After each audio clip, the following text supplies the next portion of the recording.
Welcome to another Vixa Vaughn romance audiobook. We're excited to have you join us. Whether you're into second chance romance, enemies to lovers, fake marriage, or any other trope, Vixa Vaughn offers you the chance to escape into stories that will carry you away into heart-pounding romance and gripping characters. While we want to get you the full experience, some parts of this audiobook are abridged to stay abreast of YouTube's community guidelines. If you want the full experience, you can always head to Vixa Vaughn Romance and use code VIXA40 to get the unabridged version of this audiobook for 40% off. Now sit back and enjoy the show.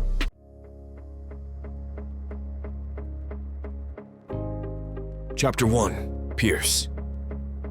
I'd find myself at the pinnacle of my profession, successful in my career in almost every aspect of my life, except in one department. As a father, I know I leave much to be desired, and I sigh as I think about my son. Okay, Pierce, stop thinking about the boy. Focus. There's something you need to do. I stand in front of the mirror, preparing myself mentally for the upcoming head of office's meeting for King Investments. I'm the head for human resources, and the youngest among all department leads. I've been working for this company for more than 8 years. I started from the ground up to reach the level I'm currently at. I worked so hard, striving to ensure I get to the top of my chosen field. It wasn't a walk in a bed of rose petals by any means, but on thorns and against savage wolves. To say I'm a slave to my work is an understatement of massive proportions. With my drive, you can understand why the arrival of my son, Joshua, came as a major surprise. His mother wanted nothing to do with him, and she left after she gave birth to him. Raising him was difficult, but I managed. Sir, they're here. My secretary's head pokes through the doorway. They're waiting in the boardroom. I'll be right there. I fix my tie and straighten any creases on my clothes, checking the way I look in my private bathroom. There are no imperfections, but I go about the ritual anyway. The double-breasted gabardine suit fits my body perfectly, and I had my hair slicked back to add to the overall look. Great, I say to myself, after giving my reflection one last glance. I walk confidently into the boardroom where the heads are already seated and waiting. The CEO arrives a couple of minutes after I come in. Prepared files for each attendee are on the table, and the presentation is ready on the huge screen. I've crunched up methods, insights, and metrics on improving workforce performance. As you can see, there's an increased output in our yearly quota, and workforce accidents have decreased since we implemented the newer and more advanced safety measures. I drone on about management, strategic staffing plans, and other related topics. I've prepared for this meeting for a while now, and I'm confident with my reception. In the middle of my report, my secretary comes in, looking panicked and pale. We all turn toward her, and even the CEO is waiting for her to explain. What is it? I'm slightly annoyed, but I try not to let it show in my voice. She knows she shouldn't interrupt this important meeting. Seeing her standing by the doorway fills me with foreboding. She would never dare come in if it wasn't an emergency. It's company policy that no matter what you do, family comes first. The CEO, who's a family man himself, instituted this when he first came into the position. Good morning, everyone. I'm sorry to interrupt this important meeting, but there's an emergency for Mr. Williams, she announces apologetically. I excuse myself from the others. What is it? I walk down the platform and ask her. Sir, we received a call from the school. It seems your son got into an accident. He's in the hospital, she tells me. I pale at the news. What is it this time? These last few months I've received a lot of calls. This isn't the first time. Seems you need to hand the floor to your assistant, Mr. Williams, the CEO says. He has an understanding look on his face. You can go now. Don't worry about your presentation. No one will hold a family emergency against you. If we have further questions that can't be handled here, we will email. Thank you, sir, I say as I hurriedly walk out. Hospital. The word echoes in my head, and the hand holding my briefcase trembles. I leave for the hospital as fast as the law allows. What did you feel? I take a deep breath, stopping myself from cursing in front of my kid. "What did you do this time?" My boy, Joshua, is on the bed with a broken leg and arm, both of which are in a cast. A cast! Because apparently, he got into a goddamned fight. "As I've said, Dad, I got into a fight with a group of kids," Joshua explains, his exasperation clear in his voice and expression. "I've told you already." "Don't you dare take that tone with me!" I yell. I can't help it. His cavalier attitude is making my blood boil. "I want a proper explanation, young man." Joshua frowns and sighs as he looks down. "Dad, I got into a fight. That's it. I refused to concede to them, so they ganged up on me," he replies simply, shrugging it off as if it was no big deal. Am I a failure as a father? I've asked this question plenty of times in my head. Joshua has been involved in too many fights these past few months. All I can do is yell at him, take away his gadgets, and punish him. I feel like a tyrant, which was never the kind of father I've envisioned being. But I think his tantrums and rebellious nature are getting worse. How am I supposed to deal with a 7-year-old who already knows his own mind, who's stubborn and set in his ways? Even at 7, I can't force him to do what I say. His strength of will is formidable, and I can hardly blame anyone else but myself. My little boy is growing up fast, and it's making me frustrated, not because of the speed of his growth, but that it seems to be going in the wrong direction. This downward path he's taking will only ruin his future. He won't even talk to me. How am I supposed to know what the hell he wants me to do? Are you happy now? Are you happy you're injured this badly? How can you possibly make trouble after trouble? 2 weeks ago, you had a black eye. That fiasco is still fresh in my mind. Joshua got into a fight with an older kid, and the latter gave my son a panda eye. I shudder as I remember how swollen and purple his eye had become. I seize my hair in frustration and slump dejectedly on the sofa. Now, you're in a cast. How will you handle school? How will you do your homework? I need to work, and I don't have time to take care of you like this, I blurt out, emotions spewing unchecked from my anger. Joshua's face pales and he looks down at his feet. I close my eyes, pinching my forehead in the process. I shouldn't have vented my frustrations on him, but I can't take the words back. I take a deep breath and open my mouth to say something, but someone interrupts. "Excuse me, can I come in?" Chapter 2. Sandy. Sandy, can you take care of patient number 3, Joshua Williams? The doctor just finished treating him. He's going into VIP room 306. The head nurse instructs me. Yes, nurse. I nod as I grab my clipboard with my checklist, and I follow the gurney with the silent, sullen kid lying on it. I wonder how he got his injury and where his parents are. I sigh. The kid's in the hospital, but no parent has appeared. It's probably none of my business, but I can't help but notice the absence. I shouldn't judge, but I'm also a parent. I have a 5-year-old boy, Miko. He's the light of my life, and I'll definitely drop everything if something happened to him. I'm a single mother and a full-time nurse. My parents named me Sandy, not Sandra, not Cassandra, or anything else. Just Sandy. I'm not much into nicknames, maybe because my name's already too short. Nurse Logan. I turn to see who called me and see it's Dr. Aisha. Yes? I ask. I wonder what she wants from me. We don't work in the same department, and we barely see each other. Have you seen Dr. Hart? I hear you're close to him. She looks annoyed. I haven't, I reply honestly. Then I glance after the gurney and staff who have just rounded the corner. I'm sorry, but I really need to go. I have a patient. Sure. She waves me off, smiling slightly. I've heard Dr. Hart Simmons and Dr. Aisha Landers are arguing most of the time due to their differences in handling patients, even though they actually work really well together. Whatever. It's none of my business. Just hospital gossip. I resume following the kid to his room. After moving him to the proper bed, the staff left, and I proceed to check his vitals. I can't help but feel bad for the kid. He's been here a few minutes and still no parent in sight. Hey, what's your name? I have a son, and he must be around your age too. I open up to him.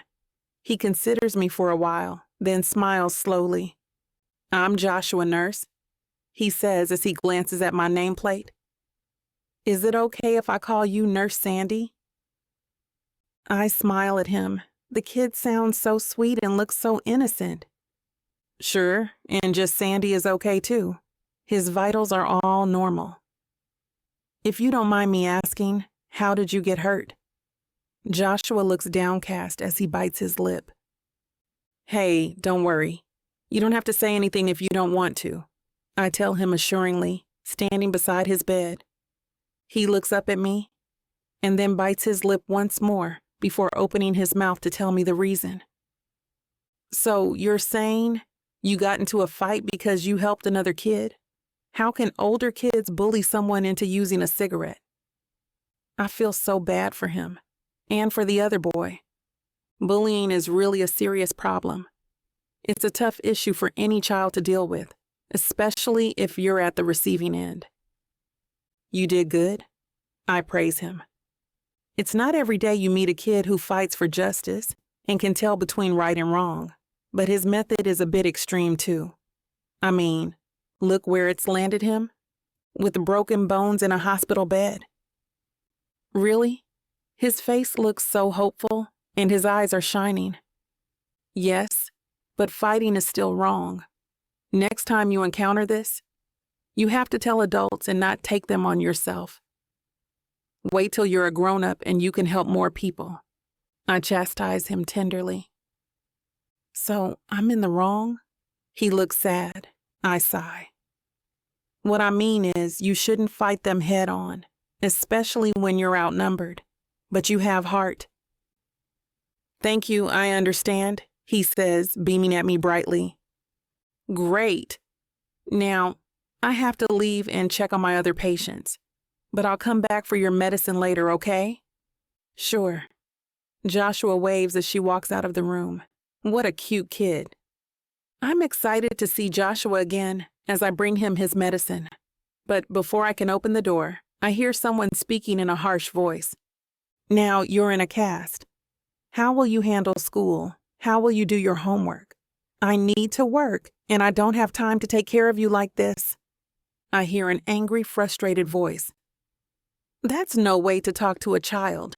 The voice is male, so I'm guessing Joshua's father finally showed up. I intended to knock, but I changed my mind in irritation. I open the door and peek my head in. Excuse me, can I come in? I don't wait for his confirmation before I come in. I'm here for his medicine.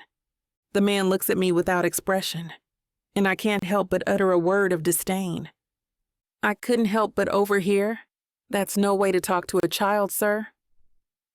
He seems educated to me, like he's a big shot in some company. He appears sophisticated and elegant, tall with broad shoulders, and a toned body, as evidenced by the fit of his suit. Even if he's personified, his personality is rotten. You should, he starts to say, but Joshua interrupts him. Sandy, you're here. Joshua has a huge smile on his face when he sees me, his expression a direct contrast from his father's. They don't look too alike at the moment. It's time for your medicine, I tell him, in an obviously warmer tone. Giving him the chewable vitamins first, I glance at his father and catch him frowning at me. In the end, he takes a deep sigh. Hello, I'm Joshua's father, Pierce Williams. He offers his hand after I give the medicine. I give it a short shake. I didn't really want to take it, but I don't want to seem rude. His son is a patient here after all, firm and large. What am I thinking? I let go of his hand immediately. Anyway, I accidentally overheard your conversation, and I know it's none of my business. But I believe that you hadn't heard the whole story, because if you did, you wouldn't berate your son so harshly. I tell him straight to his face. Pierce looks shocked by my sudden outburst. I don't give him time to gather his wits. Joshua, why don't you tell your dad what really happened? I urge him softly. Remember what I told you. Just tell your dad, and I'm sure he won't be harsh with you. Joshua frowns. Now I can see the resemblance. They're indeed father and son. After careful consideration, he relents and admits the whole story. Pierce reacts according to my assumption. What? Who the hell are those kids? How dare they? It's good you stood your ground, but you should have called an adult. Pierce advises his son.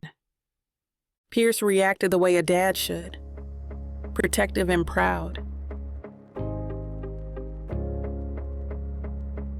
Chapter 3.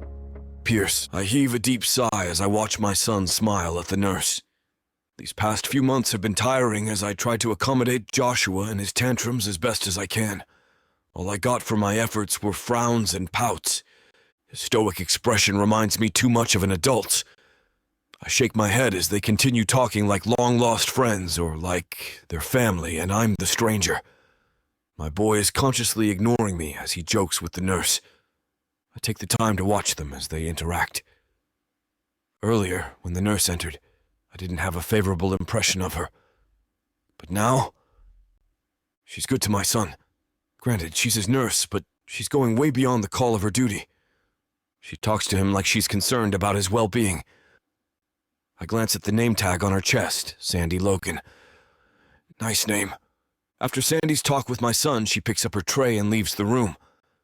I'm struggling with myself. Should I chase her?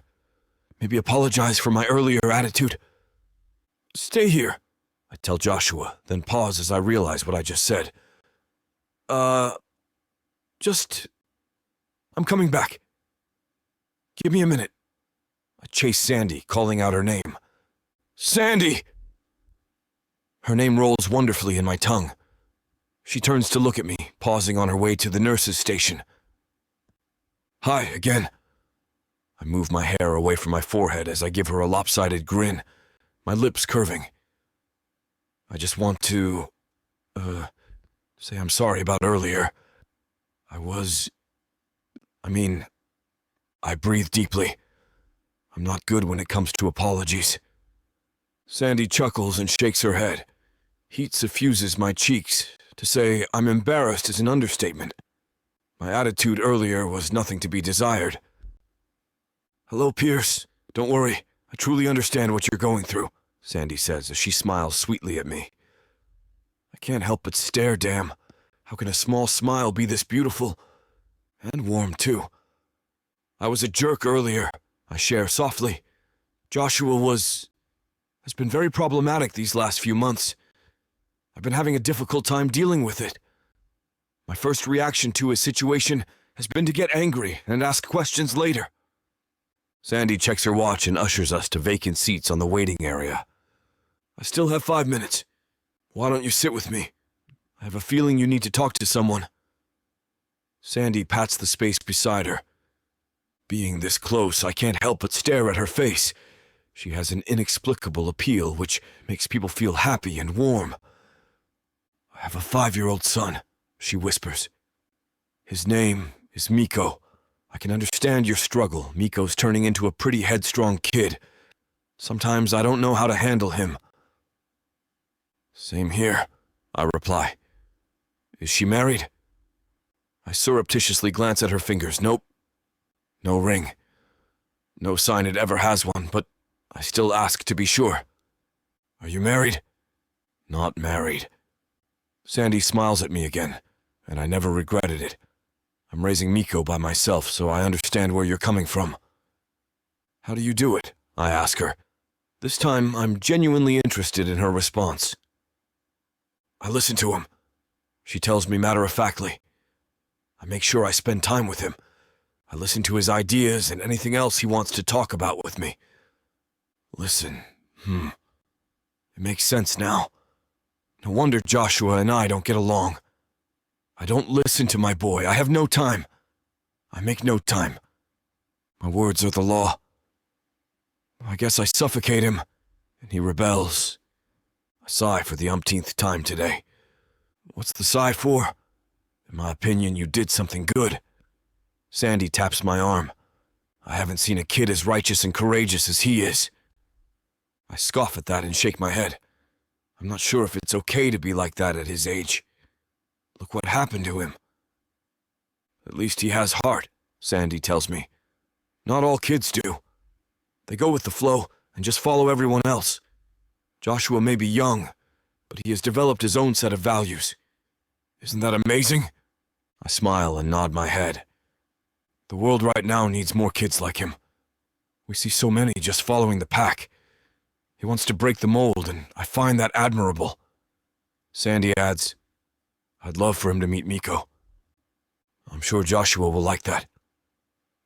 My eyes shine as I look forward to more opportunities to talk like this in the future. I mean, talking to her has been wonderful. I bring my son here sometimes when there's no daycare, like today. Sandy checks her watch again. Hope time slows down so we can talk longer.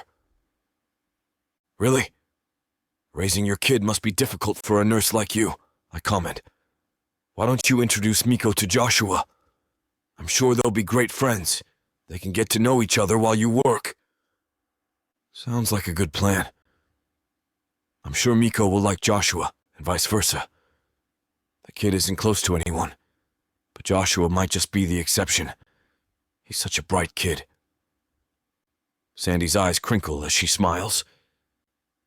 I'll entertain them, I volunteer as I laugh. I might be controlling, but I have means to ensure 2 kids are occupied and happy. Are you sure? Sandy asks. He can be a handful sometimes. No problem, what can happen? There are doctors and nurses everywhere. If you're uncomfortable, you can always bring him here when you take your break, I suggest. I want her mind eased. There are plenty of people here to make sure nothing happens. Sandy stares at me as if gauging my sincerity. Then she smiles. Thanks for the offer. Sandy's watch beeps. Okay, I gotta go. See you around, she says as she walks away. My eyes follow her until she disappears. See you around, I echo as I go back to Joshua's room. Chapter 4. Sandy. During my break, I decide to pick up my son, Miko, and we proceed to Joshua's room. On the way, I feel a tinge of worry that Miko and Joshua might not get along. Miko has always been quite shy. He's not talkative, even at home. The moment we enter the young Williamses' room, Joshua's beaming and inviting face greets us. This puts a smile on my 5-year-old's face, and Miko immediately approaches Joshua. The boys make quick work of introductions, and, within minutes, both are playing and chatting amicably. I guess my worries were unnecessary. I smile and am pleased the boys are getting along just fine. I even notice how animated my son looks, taking an immediate liking to Joshua. The boys seem to get along well. I'm glad. Pierce smiles at me, appearing gratified at the development. Your son's well-behaved and kind. You've raised him well. I smile at the compliment and thank him. Miko has always been a docile child, but of course parenting has its ups and downs. Tell me about it. In my case, there seems to be more downs than ups. He sighs. Somehow I'm not confident I'm actually doing a good job. I wouldn't say that. Just look at Joshua.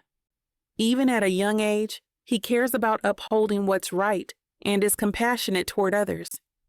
I'd say you're doing just fine raising him, I reply as we watch the kids.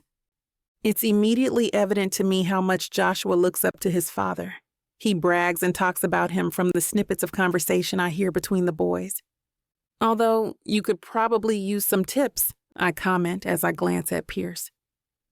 He raises an eyebrow and asks, on parenting? Like what? Well, the first and most important thing you need to remember is communication. Between parent and child, two-way communication is not just necessary, but essential, she emphasizes. For that to work, you need to listen to Joshua. Give him a chance to explain his side, I advise. remembering the scene I witnessed when I first met Pierce. His brown eyes immediately turned pensive, and I worried I might have sounded like I was chastising him. After a few minutes, he smiles. "Any more tips to share?" I smile back at his positive response. "Don't try to become a perfect parent." His surprise clearly shows on his face. I guess I wasn't wrong to think he's ambitious and a bit of a perfectionist. Not expecting that one? Not really, no. Care to elaborate? He grins, his interest clearly piqued. Being a good parent doesn't mean being perfect. If you try to become perfect, you'll just set an impossible standard for yourself. And you'll be setting impossible standards for Joshua, which could ruin any good relations you have with him later on, I explain, and Pierce nods as he looks at Joshua. I continue to give him parenting tips and pointers until I notice my 15-minute break is over. Well, my break is over, and I have to go back to work. Miko, honey, we have to go, I call out to my son. Can I stay here a little longer, Mommy? Miko pleads, eyes wide with entreaty. Honey, Mommy needs to go back to work, and Joshua needs to rest, I explain. I think it'll be fine if you leave Miko here for a while, Pierce suggests. In fact, why don't you leave him with us until your shift is over? Are you sure? I ask, somewhat apprehensive. Just think of it this way. The kids get to play a little longer and you won't need to worry how Miko is while you're working. I'll be here the entire time. It's win-win. I guess it wouldn't be too bad to leave Miko with them. Pierce is right. At least he'll look after him, and I won't need to worry too much. I thought some more, and decide to agree. I guess you're right, I concede, and the boys cheer. Are you sure this is really fine, though? I'm sure, Pierce assures, a smile on his face. All right. I walk toward Miko and crouch in front of him. Honey, Mommy's going back to work, so I want you to behave, okay? Miko nods, and I kiss him on the forehead. If you need anything, just tell him Mr. Williams and he'll let me know. Won't you? I turn to Pierce, who gives me a nod. Don't worry, I'll make sure they behave, Pierce tells me. I stand up and walk towards the door. Thank you. I'll come back for Miko later. When my shift finally ends, I realize how late it was and I hurry toward Joshua's room. But what I see when I open the door is something I didn't expect. Both boys are fast asleep, Joshua on his bed and Miko in Pierce's arms.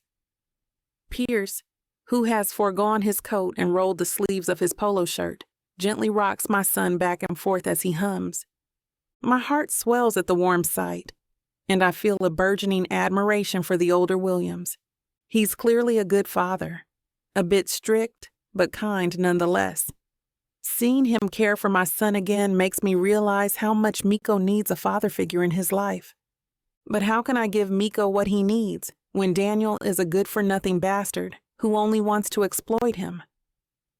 When I met Daniel, Miko's father, a few years back, I was young and admittedly a bit naive. He was charming and gorgeous, and he swept me off my feet. Of course, as expected by anyone else but me, I fell flat on my face once he got bored. The only good thing that came out of our relationship is my little angel. When we separated, I thought I'd gotten rid of Daniel for good. After all, he never really cared about me or Miko. All he thought about was finding ways to fund his vices. Smoking, gambling, alcohol, drugs. You name it, he's done it. But just when we're finally settling into our new lives, the train wreck of a custody battle for our son happens. Daniel kept up appearances, showing he's a changed man and that he would be the better parent to raise my baby. I know better. Daniel is a goddamn jerk who only wants Miko in his custody so he can receive support from both the government and me. As I look at my sleeping son in Pierce's arms, I know I do everything in my power to keep him away from Daniel. My baby boy deserves to live a normal childhood, and it won't happen if Daniel wins. I knock on the door to alert them of my presence, breaking the quiet atmosphere. Pierce darts a look at me and presses his left forefinger to his lips, signing for me to keep quiet as Joshua stirs from his sleep. Chapter 5. Pierce. The door closes behind Sandy and I turn my attention to the two boys. Joshua looks like he's taken a genuine liking to Miko, and Miko seems to share the sentiment. They interact like longtime friends rather than two boys who've only just met. Well, letting them play on their own for a while shouldn't be too bad. I still have a few things I need to finish anyway. I settle on the couch at the corner of the room and pull my phone out to see a new message from my assistant, Michael. He texts to inform me the meeting has ended, and the CEO was highly satisfied with my report, as expected. I continue working on other concerns needing my attention, which my secretary sent to my email as I check on the boys every few minutes. After a while, I hear an object fall to the floor with a thud. I look up to see a toy truck had fallen on the floor, and the boys are fast asleep. Checking my wristwatch, I confirm it's already late. Feeling a little stiff, I take off my coat and roll my sleeves up to my elbows. I hear a little groan and mumble from the boys, only to see Miko move close to the edge of the bed. I rush to his side and catch him before he falls. That was close. We wouldn't want your mother to worry, right, lil' buddy? I whisper to the sleeping child in my arms. Mr. Williams? Miko stirs a bit, his eyes closed. I got you, buddy. Why don't you go back to sleep? I whisper and start rocking him to help him fall asleep faster.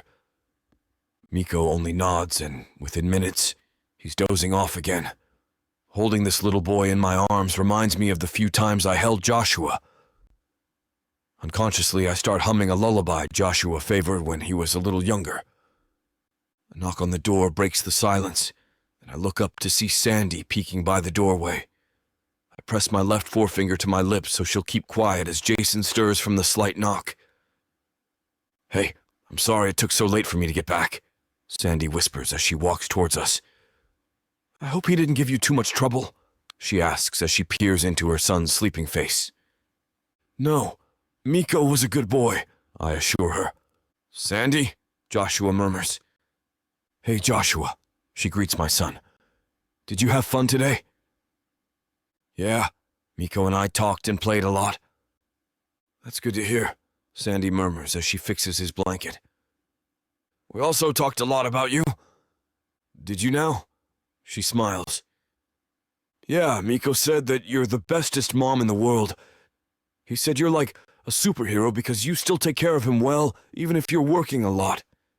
And that he loves you so much. Well, I love him too, Sandy says, looking at her little boy who's still in my arms. I wish I have a mom like you, Sandy, Joshua murmurs before drifting off to sleep again. My eyes widen at Joshua's comment. I never thought Joshua had been yearning for a mother. I guess I really need to talk to my son more, like Sandy suggested. Sandy continues fixing Joshua's blanket and then uses her fingers to brush my son's hair to the side. As I look at her, her dark eyes show her sadness and pity at Joshua's words. She turns back to me and gestures for me to hand the little boy to her. We better get going then, since it's late. Why don't you stay until Miko wakes up? I ask as I hand her son back. You might have a difficult time going home if you have to carry him all the way back. Sandy agrees and sits on the couch I occupied earlier. She places Miko on her lap gently, making sure not to jostle him too much. Well, I guess that's what makes her a good nurse. She's gentle and careful, whether it be her son or other people, I think, as I sit across them. I was wondering, is Miko's father not available? That's why you had to bring him today, I ask. Sandy freezes at the question, and I realize I might have hit a raw nerve, so I quickly apologize. Sandy smiles and assures me it's fine. I just didn't expect the question. Truth is, Miko's father and I, we went our separate ways years ago, so it's just me and my little boy. I see, I reply carefully, choosing not to press the matter. Feeling the slightly awkward atmosphere, I steer her to more light-hearted topics. I heard Miko say you like to cook. Yes, Cooking is one of my favorite pastimes, so I try to cook as much as I can. It's also another way for me to ensure Miko eats healthy, she answers with a smile. What about you? Any hobbies aside from aspiring to be a successful member of the corporate world? I'll have you know I already am a successful member of the corporate world, I answer with a grin. Oh, really? She answers with a teasing lilt in her tone, her full lips trying their hardest not to smile.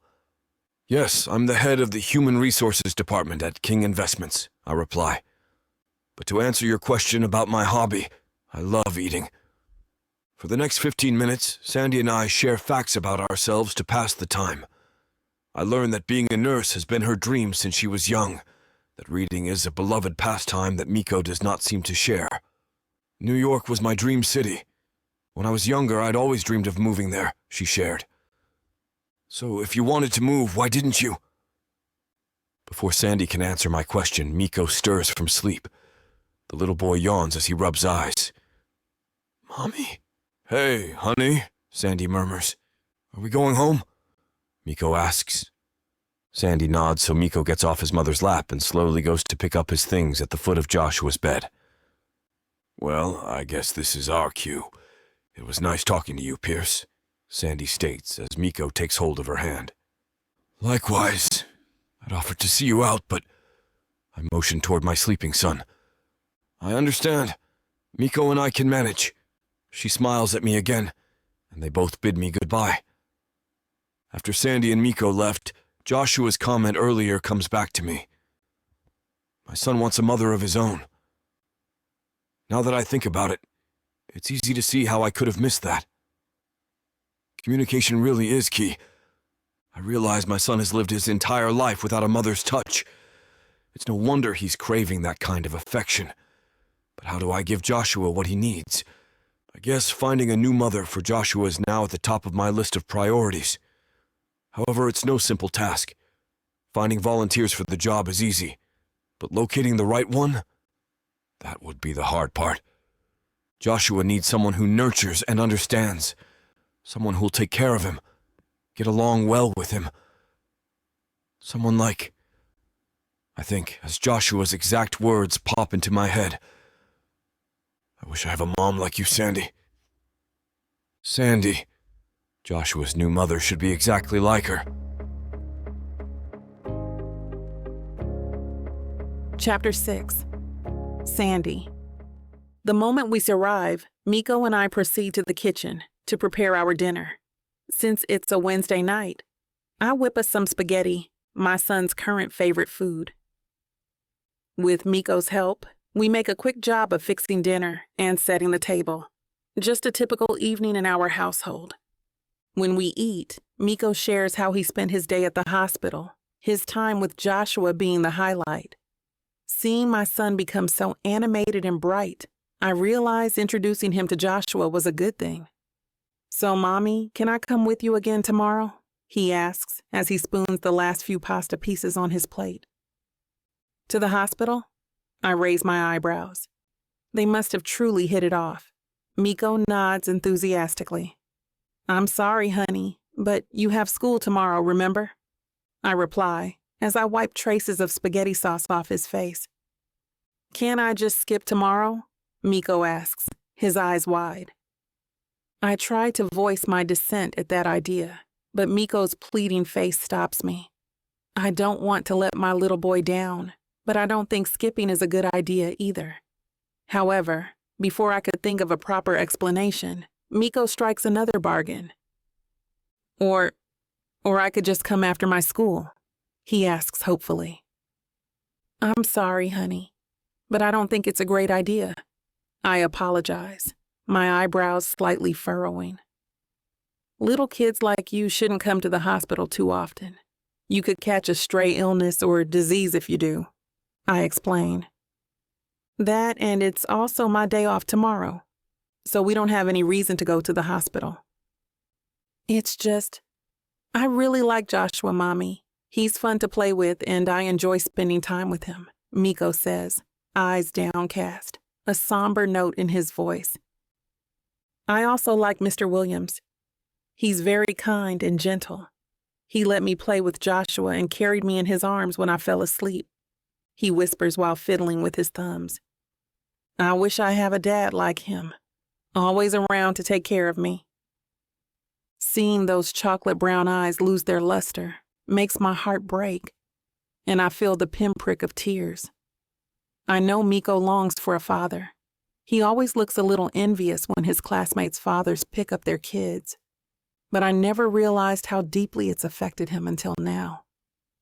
However, as much as I want to let my tears fall, I know I can't do it in front of Miko. He'll definitely feel bad for making me cry. Come on, Sandy. Take a hold of yourself. I take a deep breath, then reach out to tilt my son's face up so he can look at me. How about you give Mommy time to think about it for now? Is that okay? Miko perks up at that suggestion and nods his head vigorously. With both our spirits lifted, Miko and I clean up the table, after which Miko prepares his things for tomorrow, while I load the dishes in the washer. With the dishes taken care of, I peek inside my son's room, only to observe him putting Mr. Cuddly, his favorite yellow teddy bear, inside his bag. Miko notices me at the door and smiles sheepishly at being caught. I raise my eyebrows at him, waiting for an explanation. I know you said I shouldn't be carrying toys when I go to preschool, but I promised Joshua I'd introduce him to Mr. Cuddly tomorrow, he explains. Then, as if remembering our agreement, he adds, only if we go to the hospital. Scout's honor. Miko looks at his fingers as if trying to figure something out. Then, finally deciding on two, he raises them like a peace sign. Must be something he learned from Joshua. I shake my head at my son's antics while trying not to laugh. Okay, you can bring Mr. Cuddly in your little fire truck, but please leave the rest of your toys here, I tell him pointedly. Miko looks at me innocently, as if he doesn't understand what I'm talking about. We stare at each other for a few seconds before he sighs in defeat. Miko takes out his little soldiers, a multicolored slinky, a toy penguin, and a toy rocket, before zipping his bag closed and putting the toys back inside his toy box. Was that all of them? I ask, noticing a sheep's ear poking out.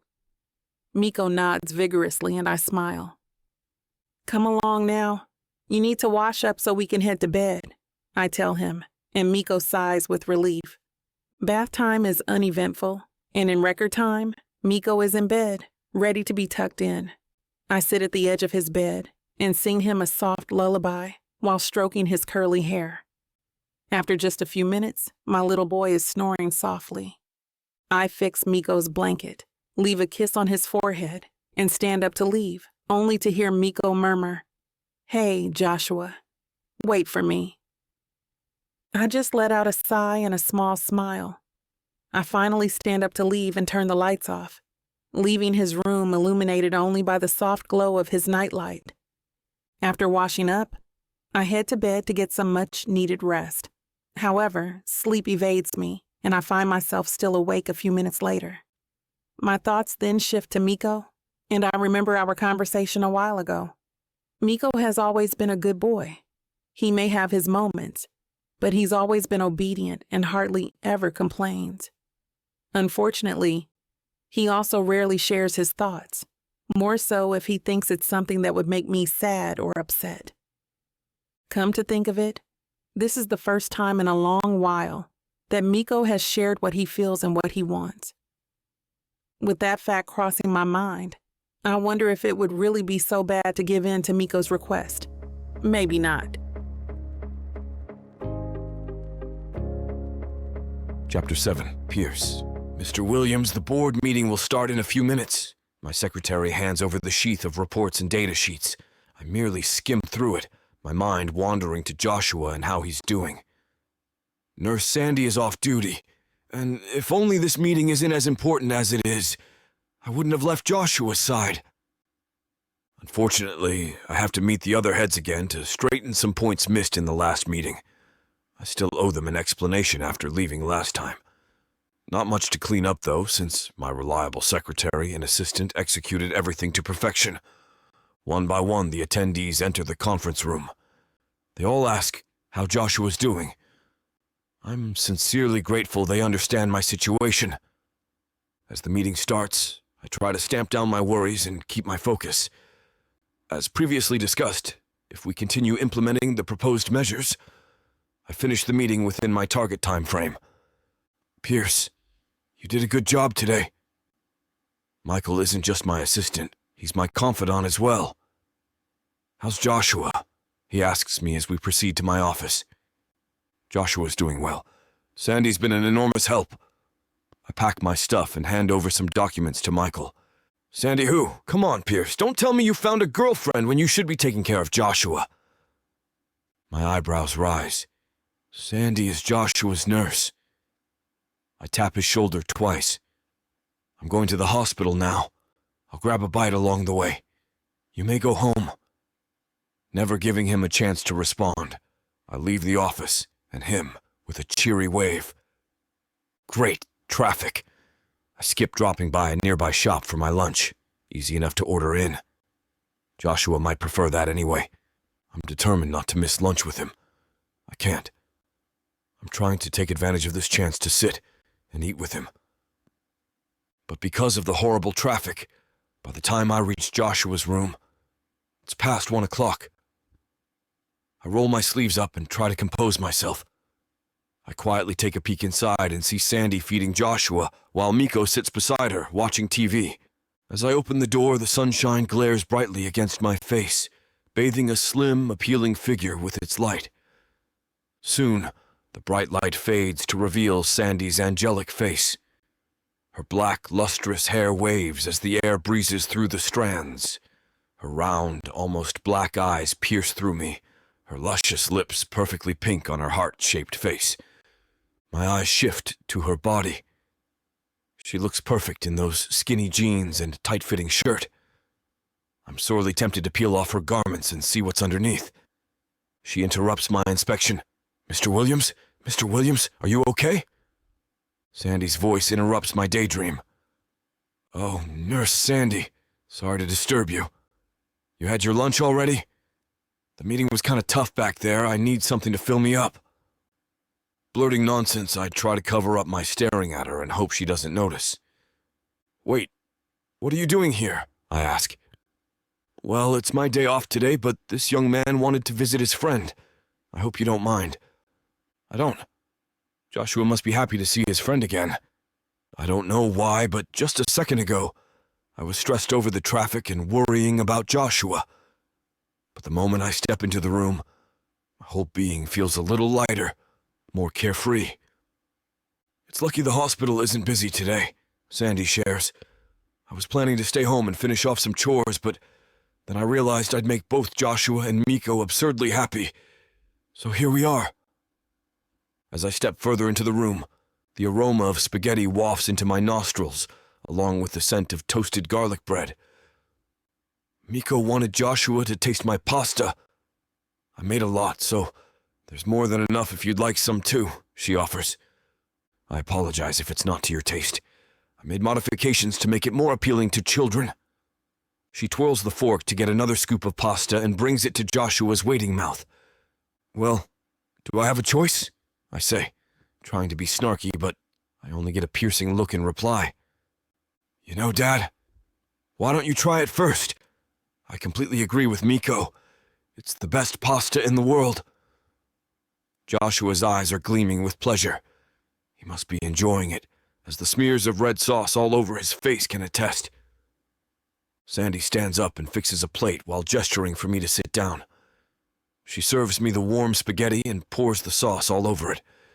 She adds garlic bread on the side and has taken the time to give me orange juice in a glass. Come, join me. I invite, but Miko beats her to it, running toward us and taking the seat beside me. Mom, give me another plate, please. I want to eat with Mr. Williams, too. I look at Sandy and Miko, marveling at the strong connection between them, a connection I don't seem to have with Joshua. His words from last night still lingers in my head. He hopes for a mom like Sandy. You know, Mr. Williams, I helped Mom prepare this. See this meatball?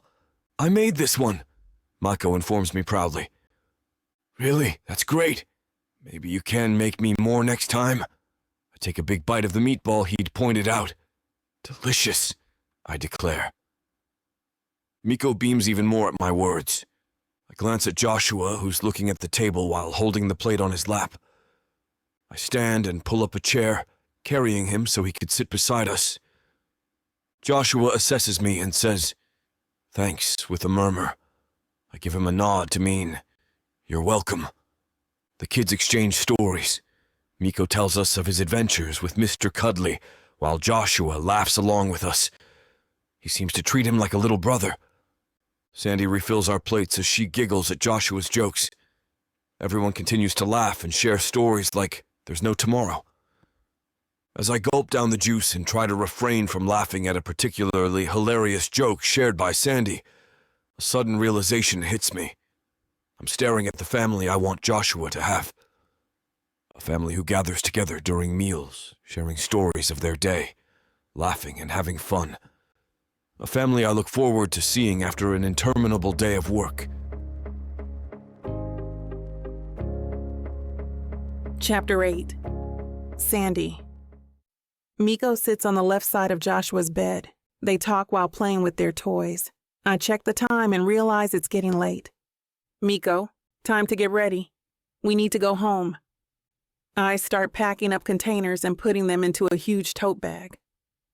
"Mommy, can I stay, please?" I'm caught off guard by the question. Miko has no reason to stay, and this is a hospital, not a daycare center. I look at Pierce with an apologetic smile. "Miko," I pause and place my hand lightly at the top of his head. "You know you can't. This is a hospital, honey. The bed is for Joshua, and he needs rest to recover." "Sandy, please." Joshua adds his pleas to Miko's. "Just for tonight." "I promise I'll behave," Miko adds. "Okay, that's enough, kids," Pierce tells them with a wink. Thankfully, the kids stop bombarding me with their pleas. They look defeated for a while after Pierce stops them. He ushers me to the side and speaks to me in a whisper. "Sandy, Miko can stay. This hospital made this VIP suite more like a hotel room than a hospital room. Don't you agree?" He pauses. "All I'm saying is, I can easily request another bed for Miko." He gives me a reassuring smile. "I'll be very strict and firm, and not let them stay up too late." I sigh heavily, noting that I've lost this battle. I'll just end up disappointing not one, but two boys. "Okay, you can stay here for the night, but you need to behave well, as you promised," I tell Miko sternly, turning back to him. "I will," Miko promises. "Thank you, Nurse Sandy." Joshua is smiling happily, and I return his grin with one of my own. "Pierce, let me go home then so I can get clothes for Miko." "Where are you heading?" he asks. He's busy unrolling his sleeves, and my eyes inevitably stray to his broad, muscular shoulders. "Sandy?" he asks again. "Oh, yeah, Compose yourself, Sandy. I mean Brooklyn Avenue. That's roughly half an hour both ways. Let me drive you home." He doesn't wait for my response. Instead, he walks toward the kids. "Stay here, both of you. If you need anything, call the nurse. No one can come in except for nurses. Or doctors, okay?" He instructs softly but with authority. Joshua and Miko nod while smiling. Should I say no? Can I say no? I weigh the situation. If I take the bus, it will eat up so much time before I can go back. Accepting Pierce's proposal means having my travel time and being able to dictate my own pace. It's not even a question, really. "Are we good?" he says, breaking into my silence. "Yes, thank you." "Good." Pierce grabs his suit. "Let's go." "Bye, Joshua." I ruffle his hair in affection, giving him as tight a hug as his broken arm allows. "Bye, baby," I tell Miko, giving him a kiss on the head. "You might be asleep by the time I come back. If so, I'll see you in the morning." Both boys smile at that and wave us off. I follow him. I know Joshua's a good kid, and he'll look after Miko. I'm assured that Miko is a very responsible kid for his age, but still, I'm a mom, and a mom's first inclination is to worry. The nurses on duty are my friends, too. They'll be there whenever the boys need them. I have no cause for concern. Anyway, to allay my fears, I stop by the nurse station and tell them the situation. They smile and agree readily. My worries for the boys calmed, I realize I need to be more concerned about myself. I've never been alone with a man since my ex. I know it's a strictly platonic errand, but still. So, Sandy? He looks back at me. Yes? He doesn't say anything more. Nothing. Don't mind me. Pierce leads the way to a deep blue metallic car. It automatically unlocks as we approach. It looks sleek and powerful, kind of like the man himself. He opens the passenger door. Hop in. The soft leather chair cups my bottom perfectly. I can feel warmth seeping from the chair to my bottom. The roof has a skylight exposed, and I see the purplish sky from inside the car. It bathes the interior with soft golden light. The side mirrors open on their own at the push of a button from Pierce. This automatic car must have cost a fortune. The inside seems fully automated. There's a large screen to the right of his sophisticated steering wheel. He has a keyless car, and he doesn't need to insert and turn the key into the machine to start it. Are you sure you're okay, Sandy? He reaches past me, but I pretend to fiddle with my seatbelt. Instead, he grabs my lunch bag and places it safely on the back seat floor. Yeah, why do you ask? I pull out my white hair scrunchie and tie my straight black hair into a bun. You seem a little preoccupied. If you're not feeling well, we can go to the ER first. Are you sick? I laugh hard at that. Maybe I am. He's tapping on the monitor again. What's the address? This monitor seems to have GPS. It'll be very convenient in helping us navigate through traffic. 469 Eastern Parkway, Brooklyn Avenue. Thanks. He winks. I think I found it. He doesn't seem to be uncomfortable, so I try my best to relax too. All right, Sandy, enough with your madness. You know what? This car suits you to a T, I remark. How so? He asks, intrigued, keeping his eyes focused on the road. To start, the blue color is perfect. It's cool and suave like you, I say pointedly. It seems intimidating, but is actually quite comfortable and friendly once you get in. What are you trying to say? He asks with a laugh. No offense, of course, but you can be intimidating for people who don't know you.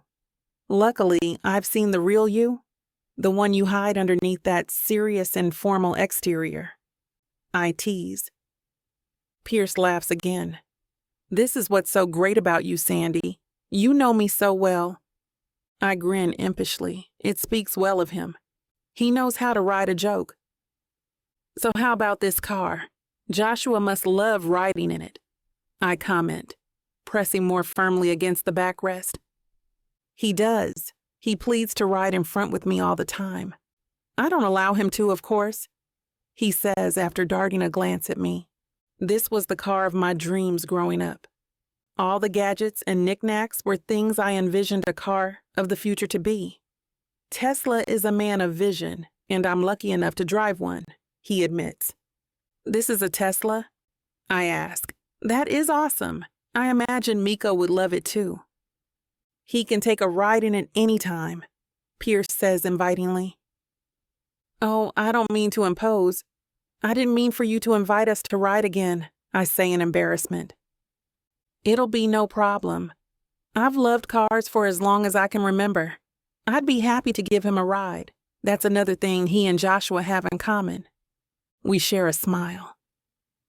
Pierce steps on the brakes a second later. We're here, he announces, looking at me.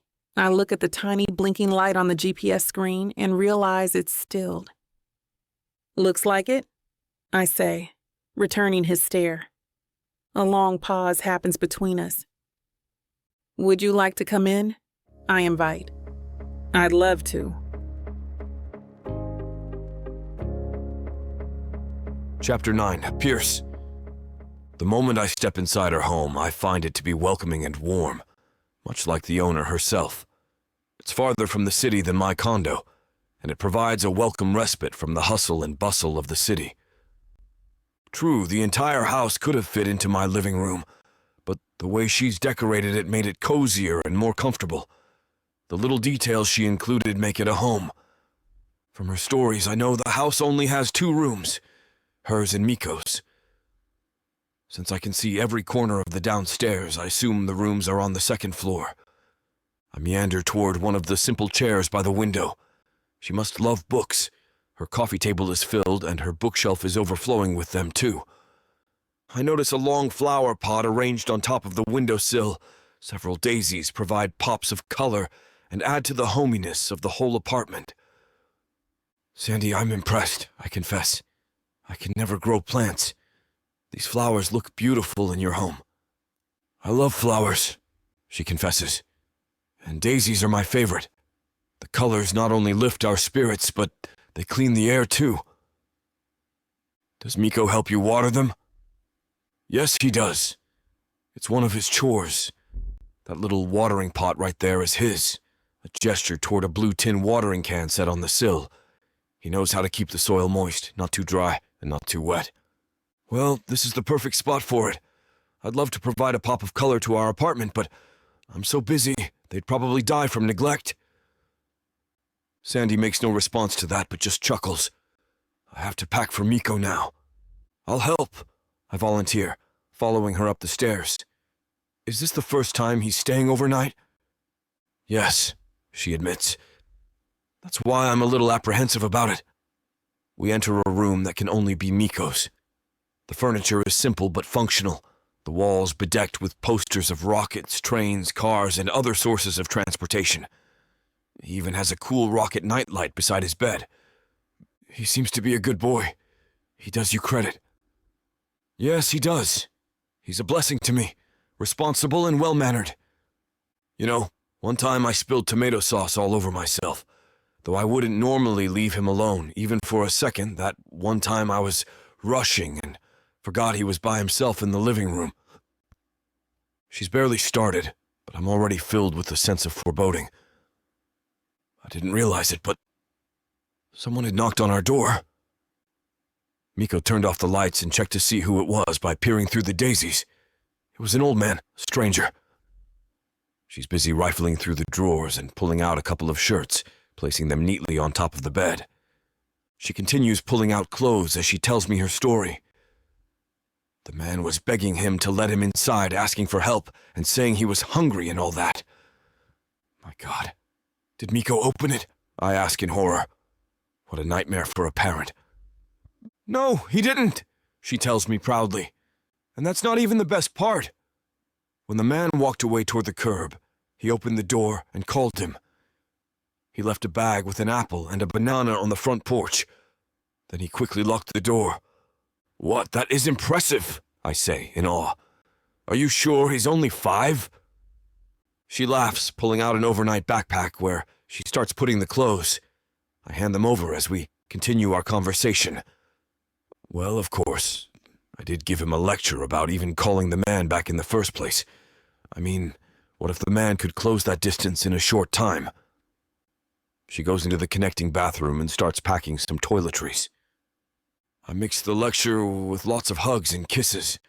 I mean, I was proud of him, but terribly worried about what could have happened, too.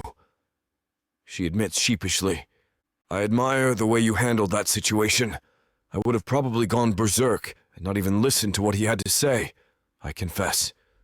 Sandy smirks. As if your lobby man would even let anyone up your floor without buzzing them in. Guilty, I say, laughing. Suddenly, Sandy sighs and takes a seat on the bed. I can't believe my baby's growing up, going on his first sleepover. Where has the time gone? I clear my throat and take the space beside her. Kids grow up, it's what they do. But it doesn't mean they love you any less. Sandy looks at me with a beseeching expression. I hesitate and put my palm on her cheek. She smiles at the gesture. I'm amazed and a little shocked that she didn't push it away. Let's go back, she invites. We head outside, still laughing as she shares stories of Miko's antics. I'm putting the Tesla on autopilot and maneuvering it so it's waiting right in front of her house when someone tackles Sandy to the ground as soon as we reach the curb. Where is he? Where's my boy? You can't keep him from me. Where are you hiding him? The man straddles and chokes her. Sandy's screaming and trying to fight him off as I run toward her, reaching them in 2 strides. Get off her, you prick! I grab the man by his shoulder and pull him off. It's surprisingly easy despite what he's been doing to her. I turn and start punching him. Once, twice. Pierce! Pierce! It's okay! Stop! Pierce! He's not worth it! Sandy screams, pulling me off him. I pause and the man takes advantage of my distraction to flee into the night. I pant a little from the exertion and straighten up. Who was that? Are you all right? I hug her, propriety be damned, then pull her at arm's length to check her face and neck for any injuries. I'm okay, my throat just hurts a little, Sandy says, rubbing her neck. I move her hair to the side to investigate the area better. We better get that checked when we reach the hospital, I say with concern. Who was that man anyway? Do you know him? I pick up the bag she dropped on the ground when the man tackled her. Sandy is taking rapid breaths, a delayed reaction from the encounter. Her face is pale with fear. That was Daniel, Miko's father. I don't know how he found out where we live. I assist her gently to the car. The faster we get back to the hospital, the better and quicker we can get her injury looked at. Sandy's quiet most of the way back. I want to say something, but I'm not sure what I can say to make her feel better. Pierce. Sandy's voice sounds a little hoarse, maybe as a result of his choking her. Her hands are wrapped tightly around herself. What if he succeeds in getting custody? What if the court decides to give Miko to him? She says, her voice cracking in fear. My alarm rises at the thought. I know no court should award a child to a man like that, but the law has surprised people before. Fathers are awarded custody many times now. If you need me as a character witness, I can attest to what he's done tonight. Perhaps it would be wise to take pictures of the damage to your neck, so your lawyer can show his abuse. Sandy says nothing to that. I can't lose Miko, Pierce. I just can't. She looks at me with big, sad eyes. I say nothing, but I grab one of her hands and intertwine her fingers comfortingly with mine. I hope you're enjoying this audiobook by Vic Savon. If you want to keep hearing more audiobooks, then please hit that subscribe button and like the video. It may seem insignificant, but the more people that subscribe, the easier it is to produce more audiobooks in the future. So please, help us out and subscribe to our channel. Thank you for listening, and now back to your book.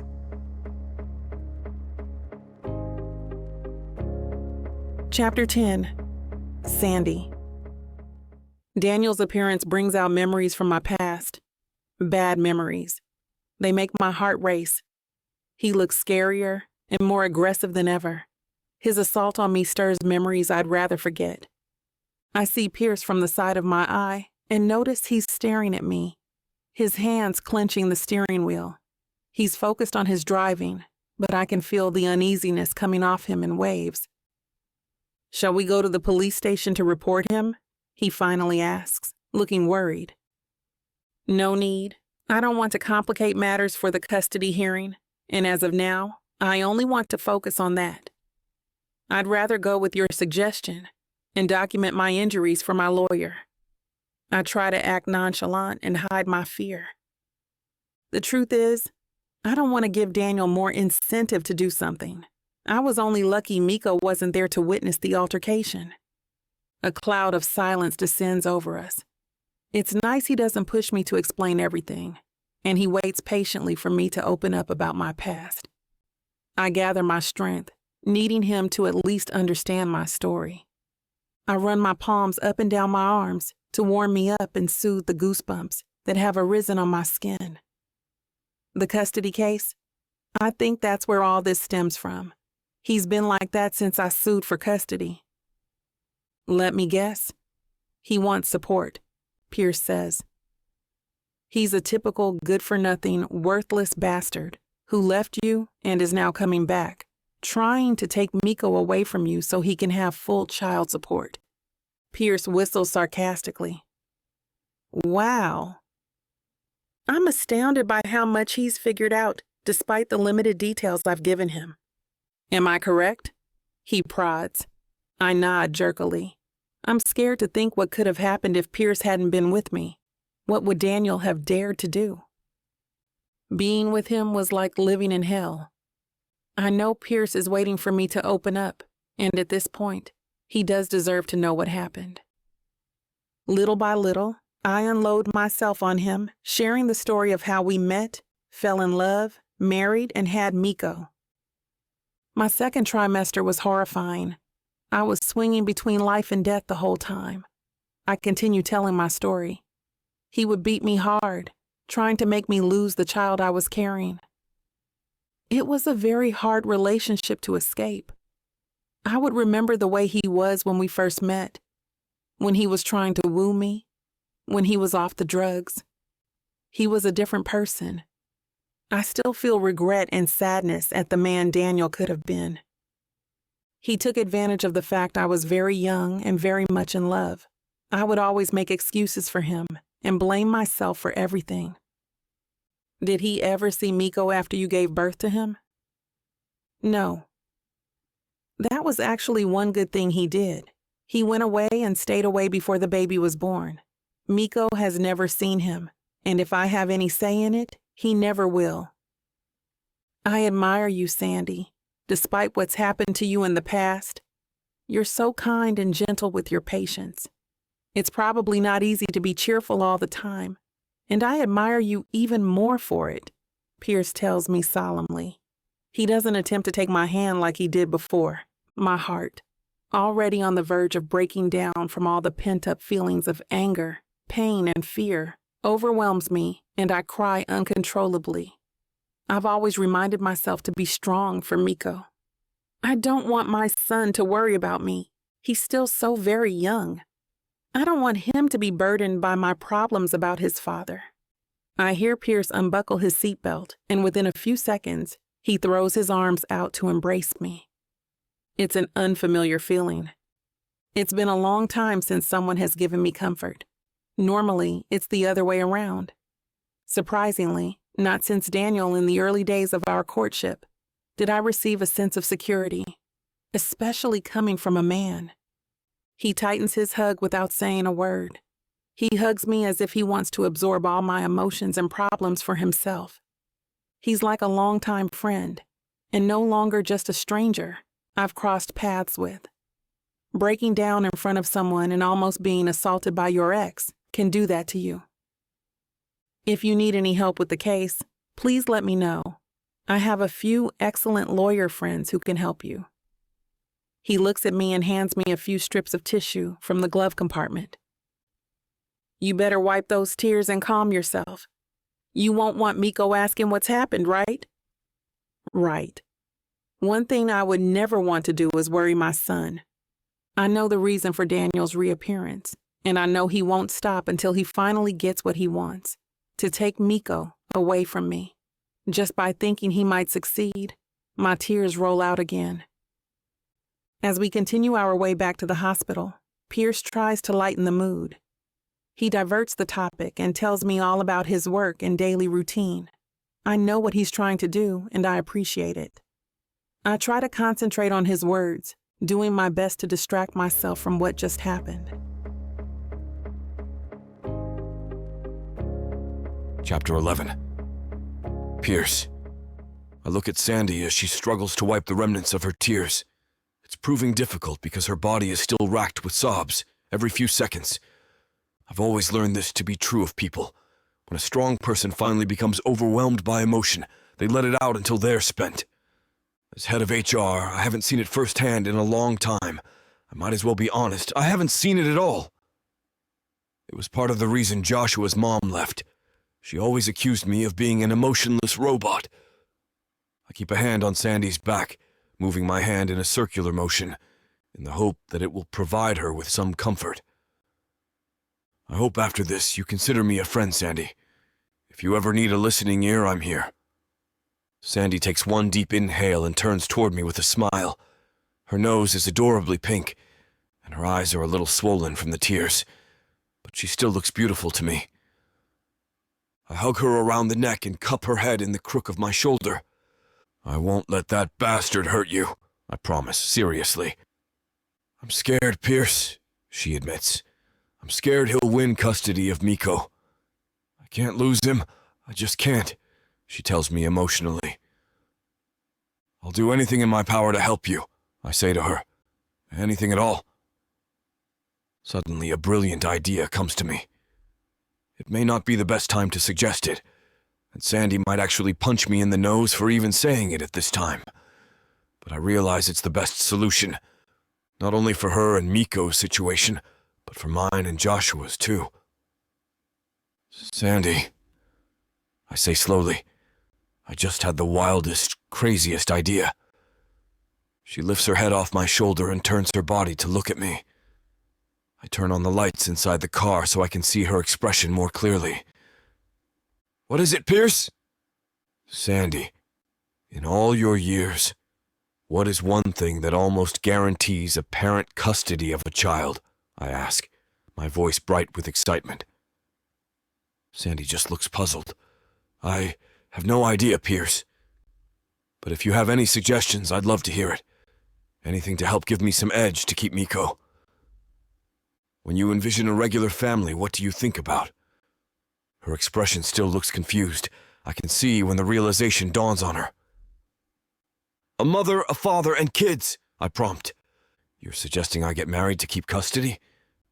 Where would I find a man this late in the game? Sandy squeaks out with an incredulous face. No. That's not what I mean. Well, kind of, but... Pierce, that was a good idea, but I can't do it. I'm not in a relationship and I have no male friends. Except you. And... I coax. She still doesn't get it, and I decide to bite the bullet and say the words out loud. I've been thinking about it, and now don't go ballistic on me, but we should get married, I pronounce with enthusiasm. Why would we do that? We barely know each other. We only just met. I'll grant you that. But at this point, I probably know you better than most of your so-called friends, I point out. Sandy shrugs sheepishly. With me around, the judge will see that your home is a more stabilizing influence. Miko will have a father figure in his life, and I can also be there to protect the two of you in case your scum of an ex shows up again. And I suppose there's nothing in it for you, Sandy asks wryly. I'm not asking for worldly favors, no. But this is the perfect solution, don't you agree? I've been thinking since we met just how much Joshua needs a mother. She looks thoughtful, assessing my words. Joshua needs a mother to gentle him. Show him the love and care only a woman can exert in a boy's life. And Miko needs a father. You heard him yourself. He craves male influence. Someone to play ball with, to carry him on his shoulders, go to father-son events with. It's really a win-win situation for both of us. I finally say, ending my spiel. Marriage. I agree it's a great solution for now. But what about sometime down the road? What if you meet someone you want to marry, really marry? What then? She asks earnestly. I scoff at the thought. As far as I was concerned, that possibility is too far down the line to seriously consider. I have no plans of marrying anyone. I've been far too busy building my career, and if you agree to my proposal, I'll be far too busy with my new family to even think about meeting anyone else. Besides, I don't want to be the kind of husband who cruises and searches for someone else while he's married. What kind of example would that set for the boys? I'm serious in my reply. I want to be a good father. I've wanted that ever since Joshua came into my life. However, if you, I tell her, agree and meet someone else, I won't stop you. Me? No, I've been there, done that. I've had enough married life to last me years.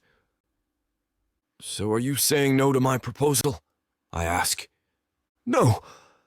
It can be a marriage in name only. I hold up my hands. Don't get me wrong, I find you a very attractive woman, but I've never forced myself on anyone, and I've never had to. If that becomes the natural course for us, I'm all for it.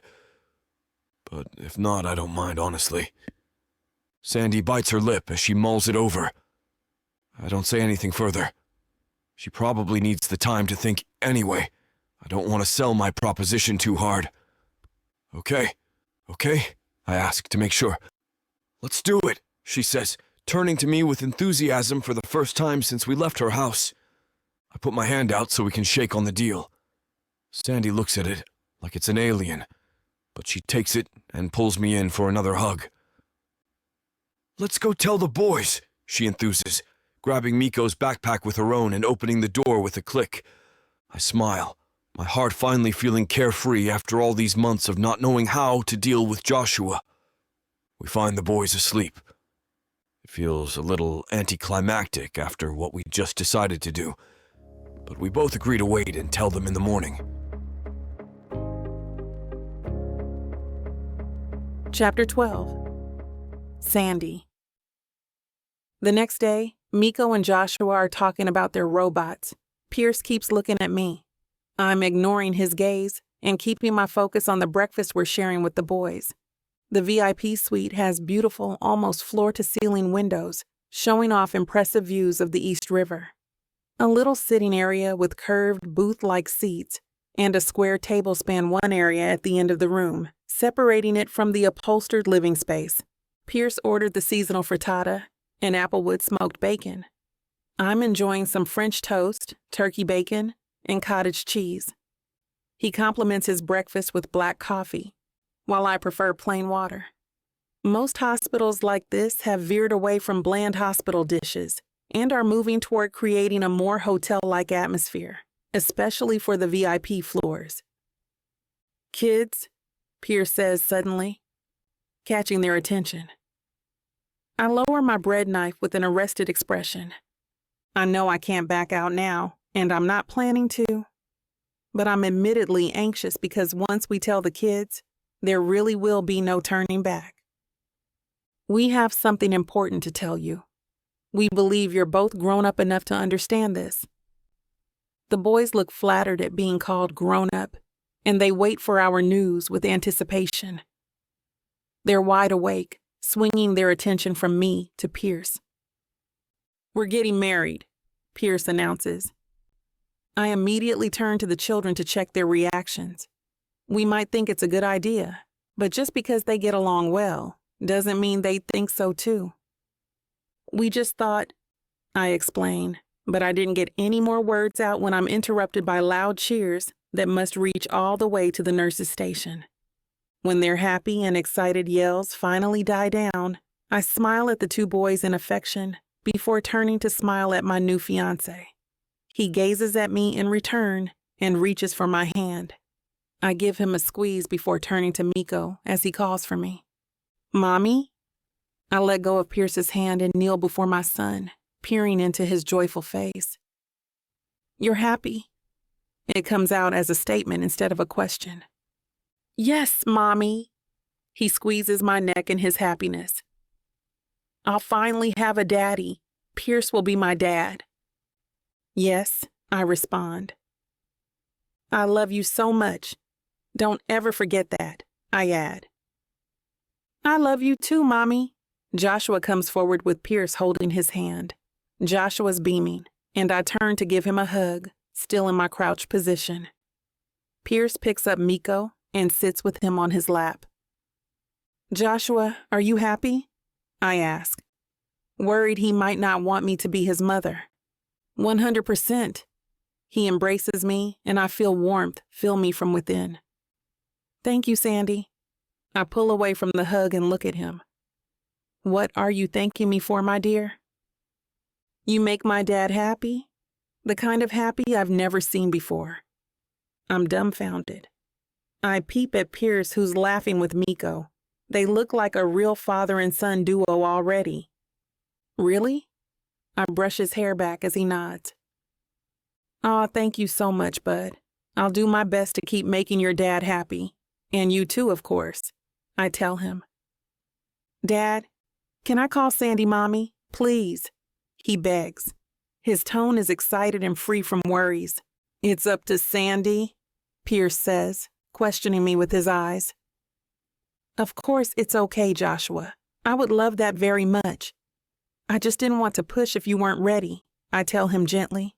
He beams at me in response. Mommy, Miko exclaims, getting the same idea.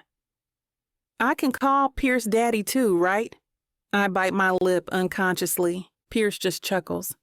Of course. I don't mind. I'd be honored if you call me Daddy. Miko looks up at him in adoration. You'd have thought he just received the moon and stars. Okay, kids, let's finish our breakfast. Mommy's still hungry. My heart skips a beat. Pierce just called me Mommy. This is happening way too fast and feels incredibly surreal. I want to pinch myself to check if I'm dreaming. If only all my problems could be solved this easily. Hey, Pierce taps my shoulder. A strange wave of electricity shocks my whole body. Let's finish eating. When's the wedding? Joshua's ecstatic voice breaks the silence.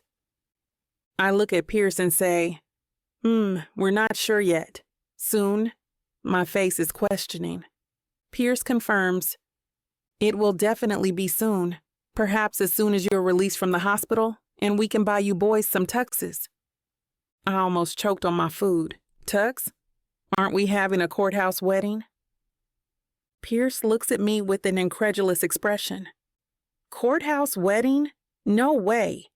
If we're doing this, we're doing it right. But, I protest. It's a marriage of convenience, I want to remind him. What about the expense? Pierce just stares at me with an innocent expression. Come on, Sandy. Don't begrudge us guys this fun. We get to dress up and look good for you. He uses his elbows to nudge the two boys, wriggling his eyebrows comically, which makes them fall over in laughter. Yeah, Mom. It'll be fun, Mom. The voices of two boys echo in support of Dad, and I can't help but laugh and finally give them my agreement. Later on, while the two boys play by the bed and Joshua has received his medicine, I take the opportunity to talk to Pierce alone. Pierce, are you sure about holding a real wedding? It will be so expensive. I share my concerns. I mean, I know you said I'm also doing you this favor, but it feels like too much. I don't want you to spend too much on a wedding. Pierce turns his head to look at me fully. He cups my face with his hand. My skin tingles at his touch. We're so close. I could see the flecks of light brown in his eyes. Trust me, Sandy. Let me make you happy. Gazing into his earnest eyes, I hold the hand he placed against my cheek. I know you will. Chapter 13. Pierce. The next day, Joshua is supposed to be discharged from the hospital. Sandy is working her shift and Miko is at preschool. I've already packed Joshua's toys and clothes into the duffel I'd brought when he was first admitted. Joshua is quietly playing with his toy plane on the bed as we wait. There's silence between us, and I feel the need to communicate with him the way Sandy had spoken to me about. Joshua, I start. He looks up at me quizzically. Yeah, Dad. You like Sandy, right? I mean, you don't mind if I marry her and she becomes your mother? I know Joshua was happy about it yesterday, but I'd like to make sure he wasn't influenced by the moment. I know I've never taken the trouble to before, but this time, I want to know what my son really thinks. Joshua regards me with a serious expression. He seems to be giving the question some serious thought. Yes. She's nice. She likes to touch me, like how I think a mom does. Patting my head, hugging me. It's nice and I like it. He smiles. Plus, she smells like cookies. And you like that? I ask with a grin. Yes. He pauses and gives me the side eye before asking, What about you, Dad? Do you like her? I take a seat beside him on the hospital bed. Joshua moves a little to give me some room. Yes, I like her. She's nice. She cares about you, about Miko. That kind of concern can't be faked. She genuinely likes people, and I find that an admirable quality. I take a breath and continue. I love that she loves you. You're a great kid. I don't say it often enough, but I love you, buddy. I give him a hug and kiss him on the top of the head. I'm about to pull away when I feel his little arms go around me.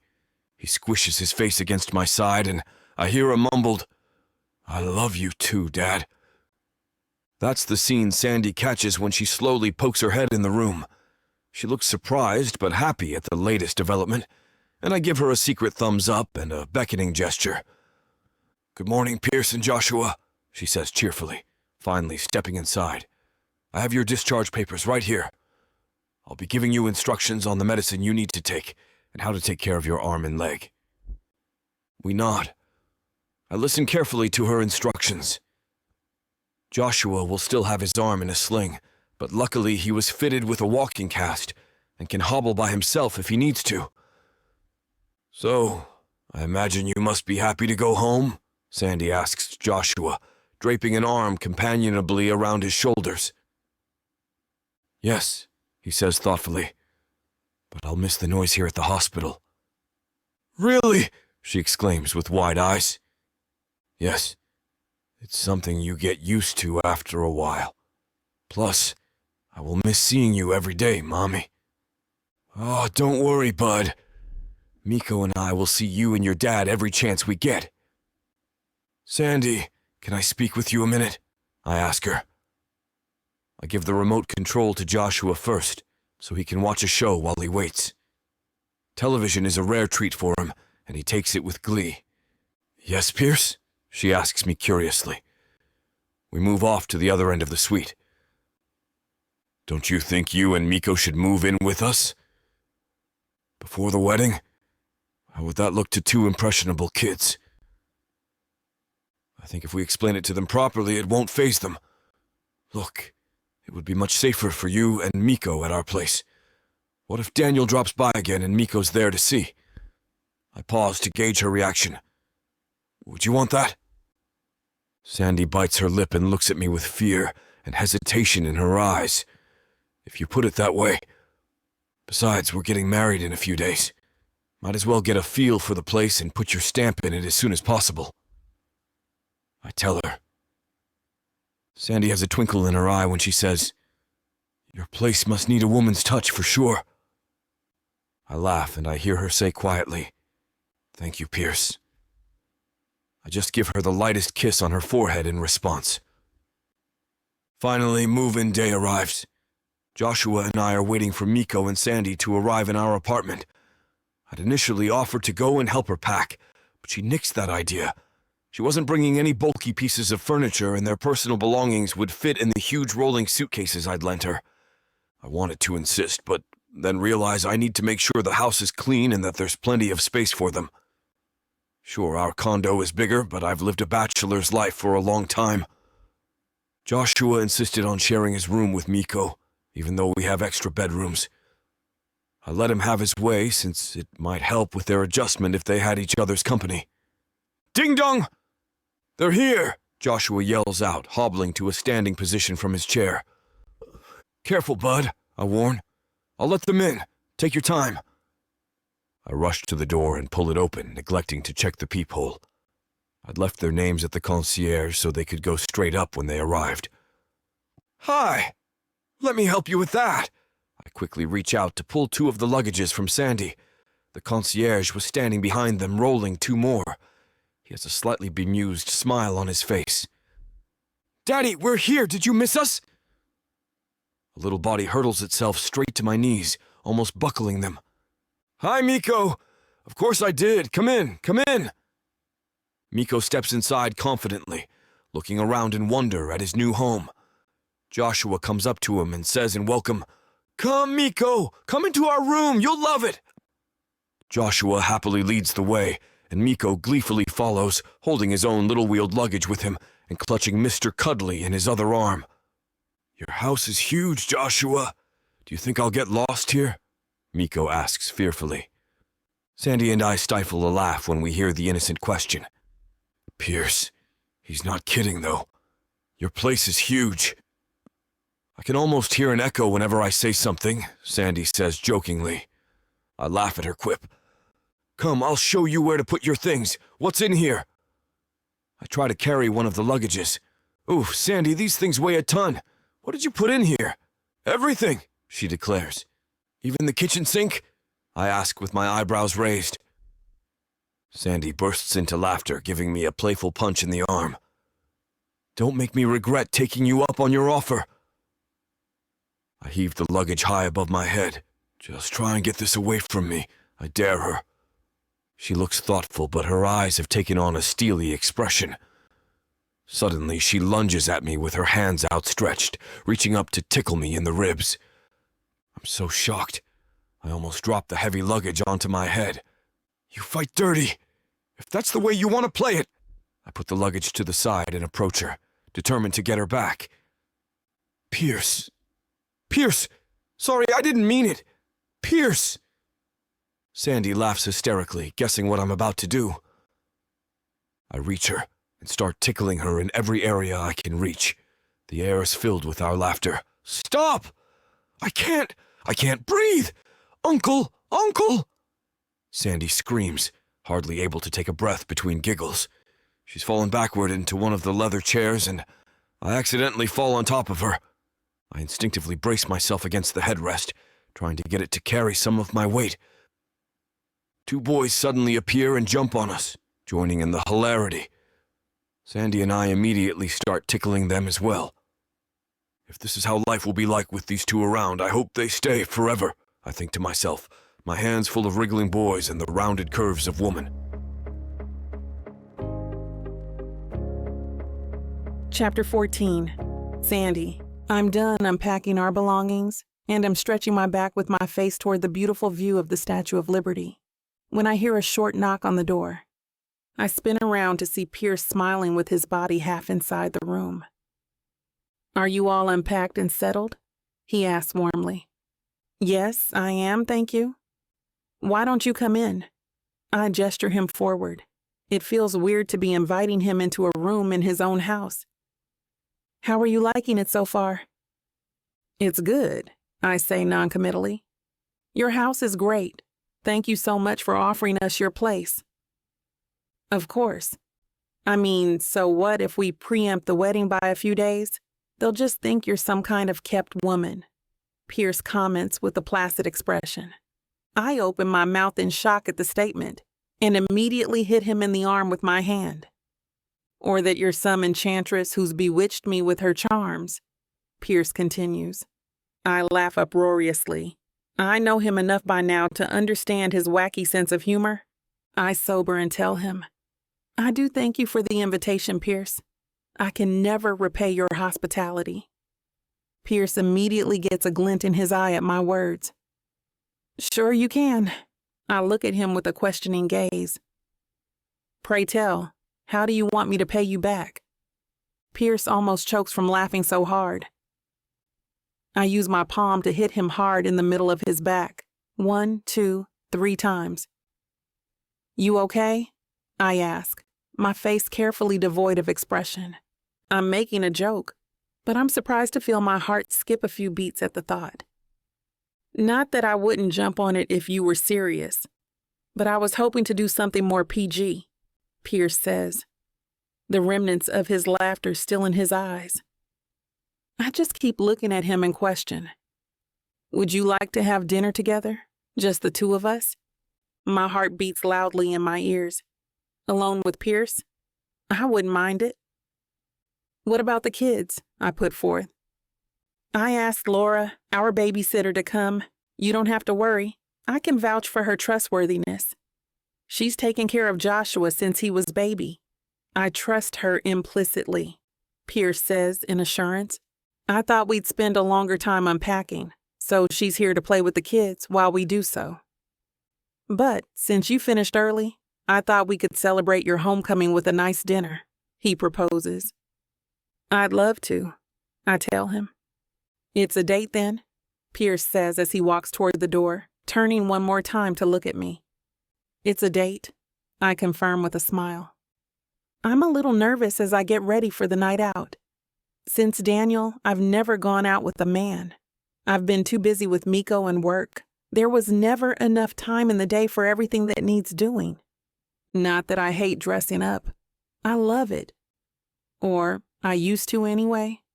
I just hope I remember how to do my makeup and that my cosmetics haven't expired. A few minutes later, I consider myself in the mirror and decide I'm ready.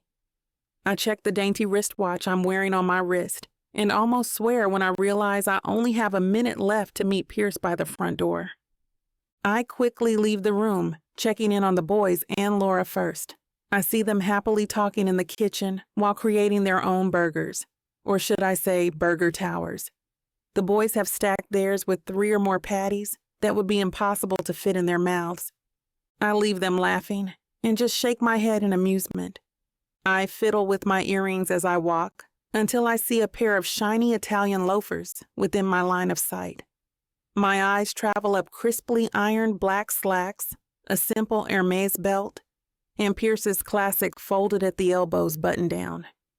I meet his smiling eyes and give him one of my own. "You look so handsome," I blurt. I mentally cover my big mouth with my hand. "Thank you. You look surprised." "I'm always handsome," Pierce jokes. "Humble," I laugh in reply. He helps me put on my coat before shrugging into his own and opening the door. "So where are we off to, Mr. Williams?" "Somewhere that'll knock the socks off you, I hope, Miss Logan," he announces. "Well, that won't take much. I never go anywhere. As long as it's not Mickey D's or Burger King, count me in. I need a break from Happy Meals." Pierce gives a mock gasp. "What? Sacrilege. I thought you loved those little toys."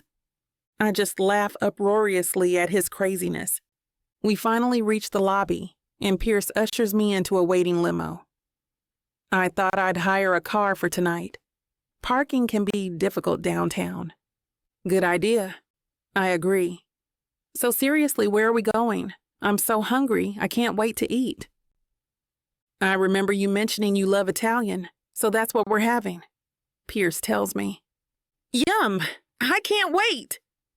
Pierce clears his throat and says, "You look beautiful tonight, Sandy. I don't think I've told you." I turn shy all of a sudden.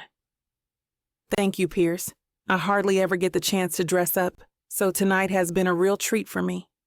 I almost thought I wouldn't know how. If it makes you feel better, you look like you haven't forgotten a thing, he compliments. I give him a smile and lean my head against his shoulder. He wraps his arm and holds me close. We stay quiet in this position the rest of the drive. The place Pierce takes me to is beautiful, just the right mix of casual and formal. There seems to be an eclectic group of people enjoying themselves on the dance floor and eating at the tables. I was a little worried Pierce would take me to a place that's too posh, seeing his place and his lifestyle. I'm anxious about how I could possibly fit in. I love this place. Thank you for bringing me here, I tell him, bobbing my head to the music. You're welcome. Perhaps you can show me your moves there after dinner. He inclines his head to the dance floor. Maybe after a couple of drinks, I joke. As we eat dinner and get to know each other better, I can't help but think how great Pierce is. I could not have asked for a better future husband, be it for convenience or not. He's sweet, he's caring, he so earnestly wants to do the right thing. If Daniel hadn't put me through the ringer, I would have fallen for Pierce already, and hard.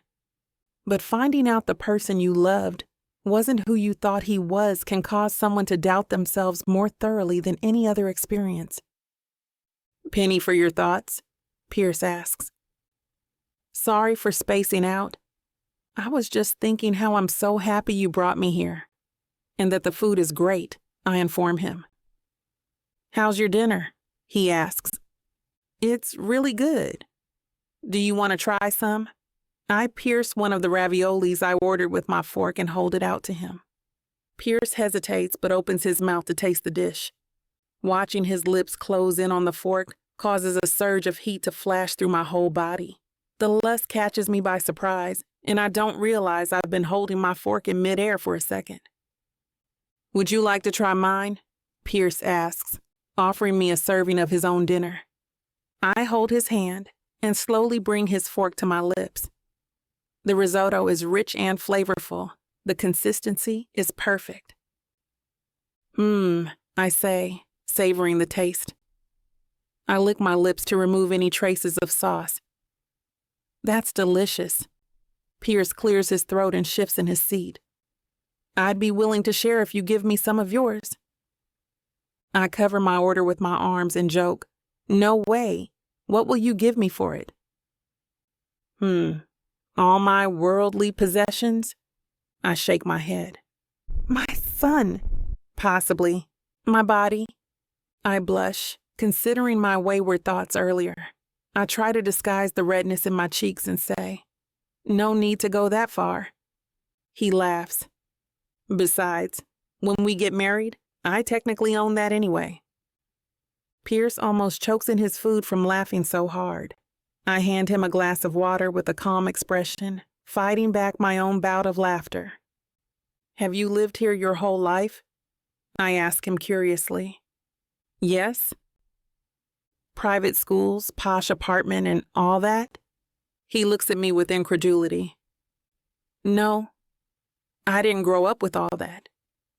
My parents were simple, working-class folks who strove to give me a good education."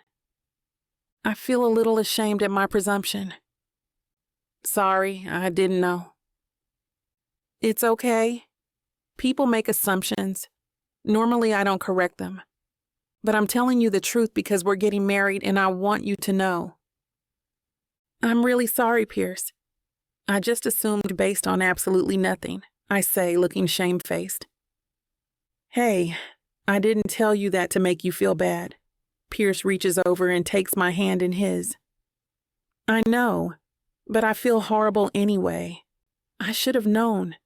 You've been so kind to me and Miko, and this is how I repay you." Why don't we do it this way?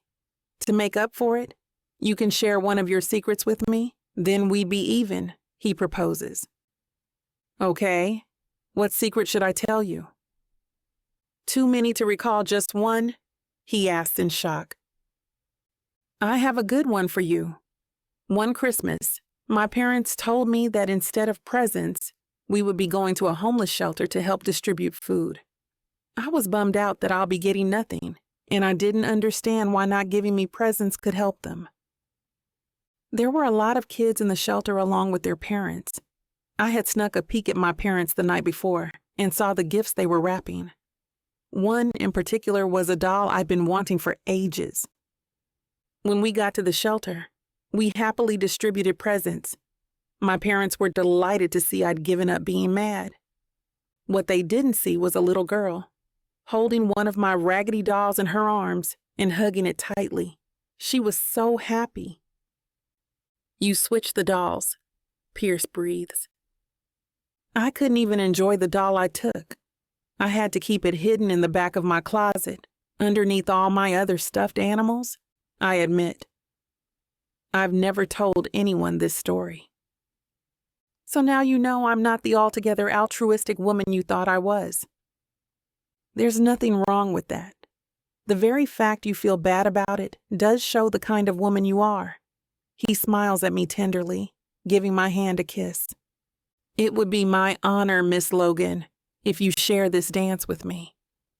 "The honor is all mine," I tell him sweetly.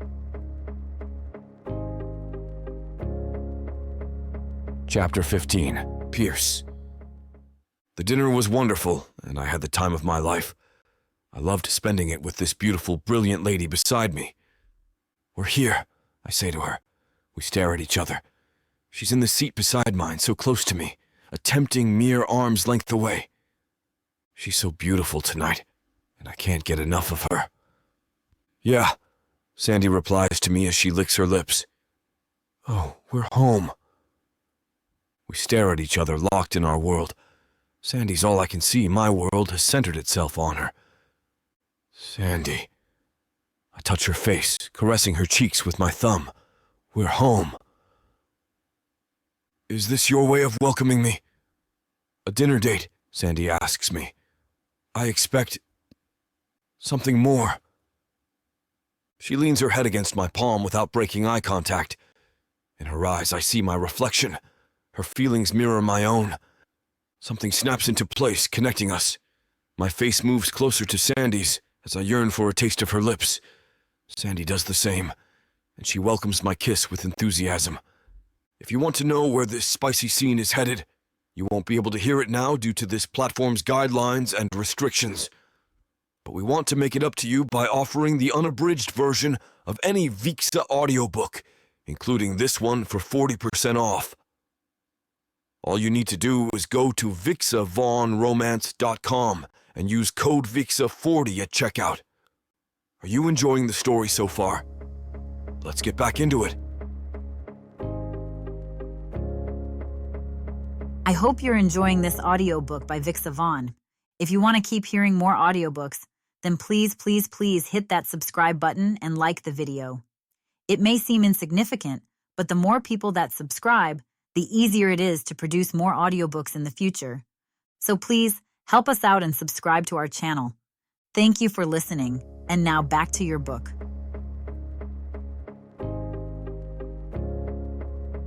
Chapter 16.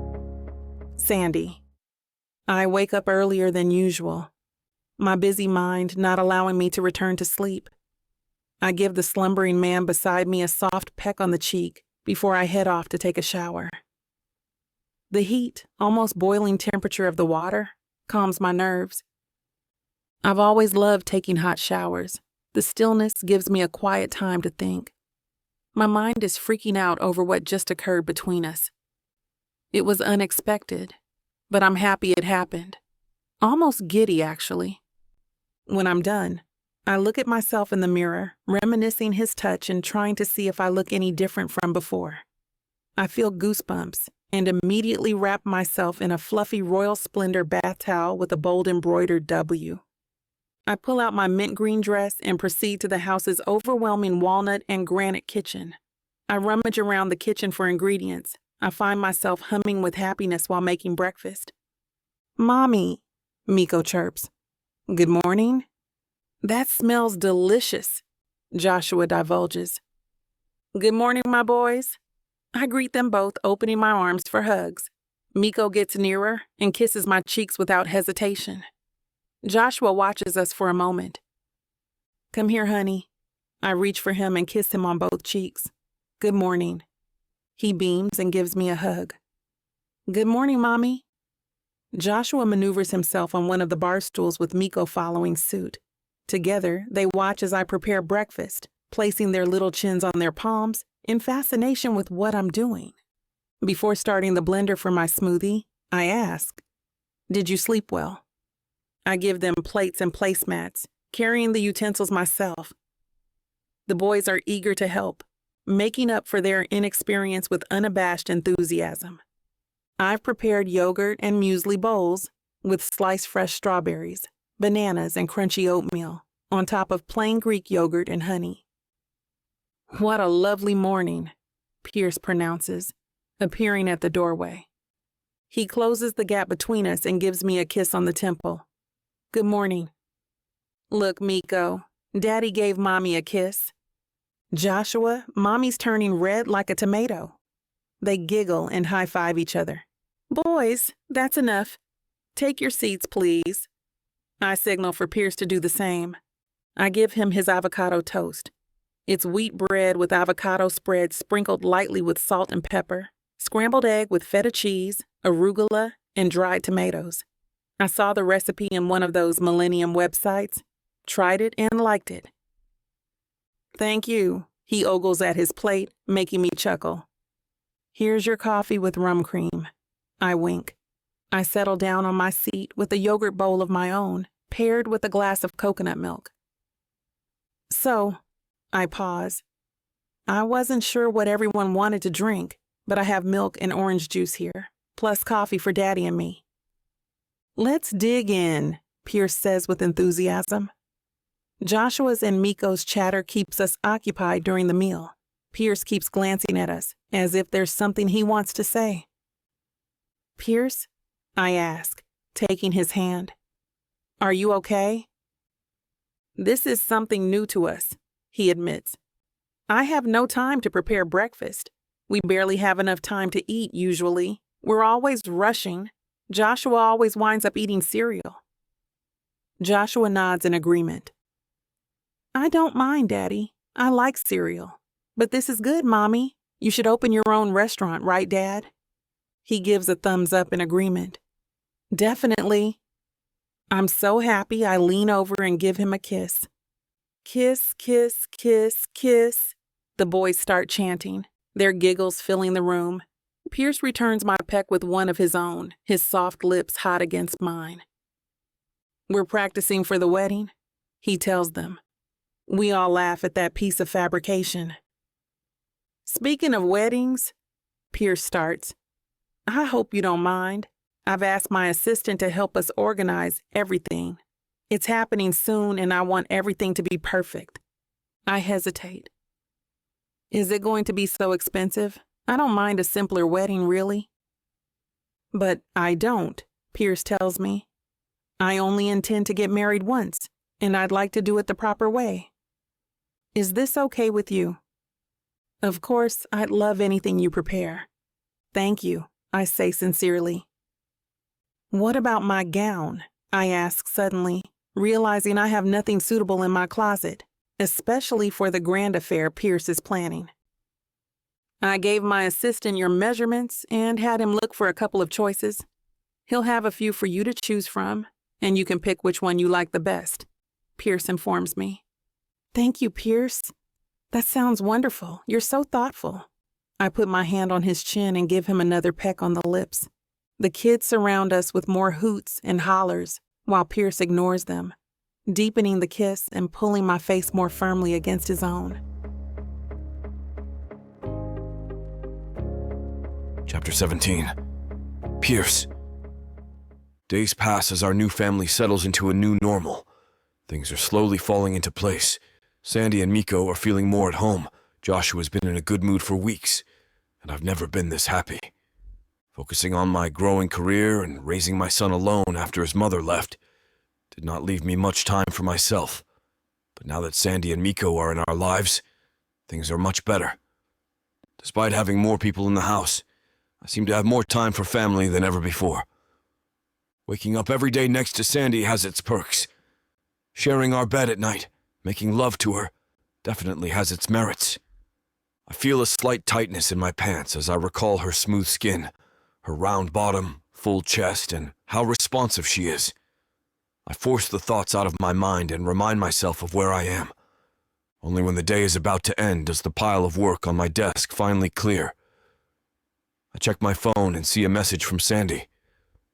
Seems she'll be at work for a few more hours. Guess that leaves me to pick up the boys. I shrug. Before I leave my office, I contemplate preparing a surprise dinner for my family instead of buying takeout. Should I prepare some fish or seafood? Maybe steak? Yep, steak sounds good.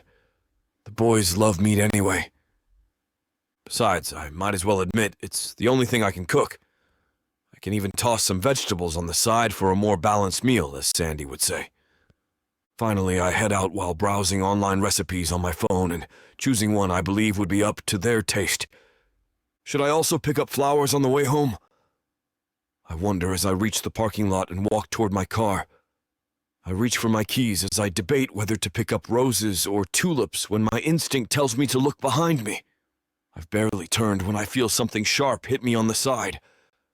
I instinctively reach out to find something to stop my fall, but failing to find anything, I fall to the ground and feel another painful blow to the left side of my head. I fall on my back and I notice the world is spinning. "You think you're such a big shot you can just take them away from me?" I hear my attacker growl. "You can't have them. Miko is mine. And so is Sandy." Despite the unnerving pain and dizziness, I recognize the voice. "Daniel, that goddamn jerk! Sandy is mine!" Daniel kicks my arm. "Miko is mine!" Another kick to the ribs this time. They are both mine! A strong kick to my stomach that makes me double up and cough. Daniel's continuous lashing out and mumbling prove my hunch he's high on drugs right now. I try my best to focus, but the spinning isn't helping matters, nor are the continuous kicks and stomps he keeps giving me on my stomach, legs, and arms. I feel like I'm about to pass out, but I try my best to keep my eyes open. Heaven knows what he'll do to me if I don't. As I try to stabilize my breathing, Daniel composes himself, and I notice a silver glint in his belt. The realization the bastard has a weapon hits me. He's got a knife. I don't want to die. Mr. Williams, it was nice meeting you. But I believe we have to cut our acquaintance short for both our sakes, he says calmly. The look on his face, though, the maniacal grin, is anything but calm. You can kill me here, but you will never get what you want. I smirk at him despite the pain from my busted lip. I know egging him on wouldn't do me any good, but wiping that smug grin off his face will please me tremendously. I refuse to give this bastard any sense of satisfaction. Daniel's face contorts with rage before he closes his eyes and takes a deep breath before he releases a loud bout of laughter. Say bye-bye now, Pierce Williams. I see him swing his arm to strike, and various thoughts flash through my head. Me dying, the suffering Sandy and the kids will go through. Sandy and Miko having no one to save them from this monster. Joshua being orphaned. Before the knife reaches me, however, I hear a gunshot and vaguely see Daniel screaming in pain, cursing as he clutches his left knee. Commotion ensues, and I hear more than see Daniel struggling and trying to escape. I try to stand but can only turn my head. I see the two guards struggle to contain Daniel while another rushes toward me. Mr. Williams? The guard calls my name as he checks my pulse. I hear him sigh in relief and then ask for an ambulance through the radio. When I turn to look at Daniel, the guards have successfully cuffed both his hands and are leading him away as he continues to struggle and curse. Mark my words, Pierce Williams. I will make you pay. I will get my son, he screams before the guards hurriedly drag him off. I guess I get to live for another day, and I smile in relief at my amazing luck. I look toward the guard and thank him for his timely arrival. He smiles and assures me it was no problem. I might just give them a raise or a bonus for saving my life, I think, before everything goes black. Chapter 18. Sandy.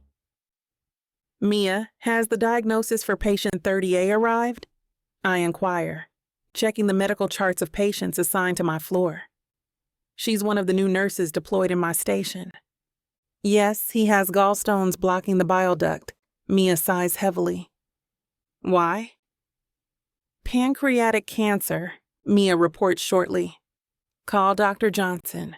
Inform him about the result and ask for a new medical prescription if there's any. She nods and starts dialing. Sandy, did you hear? Brandon asks. He's out of breath from running. I return the medical charts to their places in an orderly manner. I reach for a bottle of water and offer it to Brandon. Thanks, he says, chugging it down. Have you heard? He asks again. About what? My smile vanishes. A feeling of terror is spreading through my veins. What is it, Brandon? I almost want to gather the neckline of his scrubs and shake the news out of him. Pierce was brought to the hospital a couple of hours ago. Daniel attacked him. As luck would have it, a guard heard the commotion and shot Daniel in the kneecap. Oh my God, where is he? I demand. Mia? Go ahead, she signs okay. Operating room 7, he yells out as I rush away. I sprint to the room he mentioned, practically bowling down people in my way. I can't afford to break down here and cry, much as I want to. I need to be tough. Lord, please let him be okay. As I rush, I call the babysitter and ask her to pick up the boys from school. I'll take care of it, Miss Logan. You just focus on Mr. Williams. I do hope he's okay. I'll distract the boys until you have some news, she assures me. I thank her sincerely and end the call. He's been transferred to the 14th floor. Someone tells me when I reach the surgical wing. I wave at them in thanks before pivoting to head in another direction. Oh my God, I breathe. My heart skips a beat as I see Pierce lying on a hospital bed. I stop midway and heave. His head is full of bandages, with patches of blood having seeped through here and there. Sandy, Pierce mumbles, smiling. I hurry to his side, and even from the distance I'm in, I see how dilated his pupils are. His eyes are bright with pain. I hug him, taking care not to add further injury. I'm so sorry, Pierce. This is all my fault. I sob, blaming myself for what happened to him. My conscience is eating at me. If I hadn't gotten Pierce involved, Daniel would have left him alone. If anything had happened, I would never have forgiven myself. Pierce, I sniff. We should call off the wedding. Letting him go will keep him and Joshua safe. Sandy, he brushes my hair and the action soothes my heart. He's surprisingly calm. No, Pierce. I hold his left hand, seeing all the machines he's hooked up to, all the IVs pumping meds in his body. I flinch as if I'm the one on the receiving end. Anything I can do to keep you and Joshua out of danger. I have to be realistic. Only if I keep away will they be safe. Pierce tries to sit, and I assist him, grabbing the bed's remote control. I adjust it so he's in a semi-upright position. Hey, Pierce squeezes my hand. Calm down. Everything's fine. There's nothing to worry about. Pierce, Daniel is a jerk. Look what he did to you. I brush his hair back from his face and peer at his face to study his injuries more closely. That idiot wanker is in police custody. I'll make sure he rots in jail, Sandy. I'm hurt, yes, but far from dead. He pauses and tries to focus. He's probably still groggy from the pain pills and anesthesia. I'll protect you, Sandy, he promises. I'm filled with fear again as I realize what could have happened. I'll protect our family, he reassures me. I swear to God. I choke. It's not too late, Pierce. You can still back out of our wedding. It's too late, Sandy, Pierce says with a sigh. His voice strikes a huge painstaking blow to my heart. Pierce reaches for me and pats the space beside him. I'll do anything for you because I love you. We look into each other's eyes. Silence envelops us for a minute. I'm flustered, but I give into my feelings too. I twist my body and hold his injured head gently between my hands. I kiss his lips softly. I tell him shyly, I love you too, Pierce. Chapter 19, Pierce. I believe in destiny because she brought you to me. I start. From the time we first met, you felt different. I mean, you were already a beauty, of course. The guests laugh, and Sandy smiles at me tenderly, full of love and affection. Sandy and I stare at each other, and we feel the connection deepen between us. You're the best thing that's happened to me. You make me feel like a new person. I chuckle. I give her a fast kiss. The priest glares at us even as the guests cheer. Ahem, continue, the priest reminds me. You taught me how to love, how to be a father, and you're the best mother I could ever want for my children. Emotion wells up in my throat, but I swallow hard to keep it back. I vow to cherish and to hold you forever. No matter what happens, I'll be your best friend and your husband. Sandy's eyes are teary as she stares at me. I'm done, I choke out in case it wasn't obvious. Then I feel immediately stupid for announcing it to everyone. Sandy's hold on my hand tightens. I don't have much to say, Sandy says as she looks into my eyes, her head tilting to the side. The white mermaid-style gown she's chosen looks absolutely beautiful on her. It hugs her curves in all the right places before draping in a heavy wide circle on the floor. I want to thank God for you and for my new son, Joshua. Sandy brings my hand to her heart. You are my angel sent from heaven. You came into my life and changed everything. You saved me, and you've made all my dreams come true. Sandy wipes off her tears with her gloved hand. You're an amazing father to Miko, and I thank you for cherishing him as if he's your own. If this is a dream, I hope it's one that never ends, she announces. I love you, and you have my love, now and forever. The guests stand up from their chairs and clap wildly. I look at them, and I notice the tears in their eyes. I feel happy that the people who are important to us are here to celebrate. I finally swoop in for a real kiss. This is just perfect. After the vows, the rest of the ceremony flies by in a blur. My assistant has outdone himself with the reception. But, of course, for any couple, the most crucial part of any wedding is the wedding night. The kids are sleeping over at their aunt's house, so Sandy and I can have some time to ourselves. She's in the bathroom right now, taking off her makeup. I'm antsy and can't wait.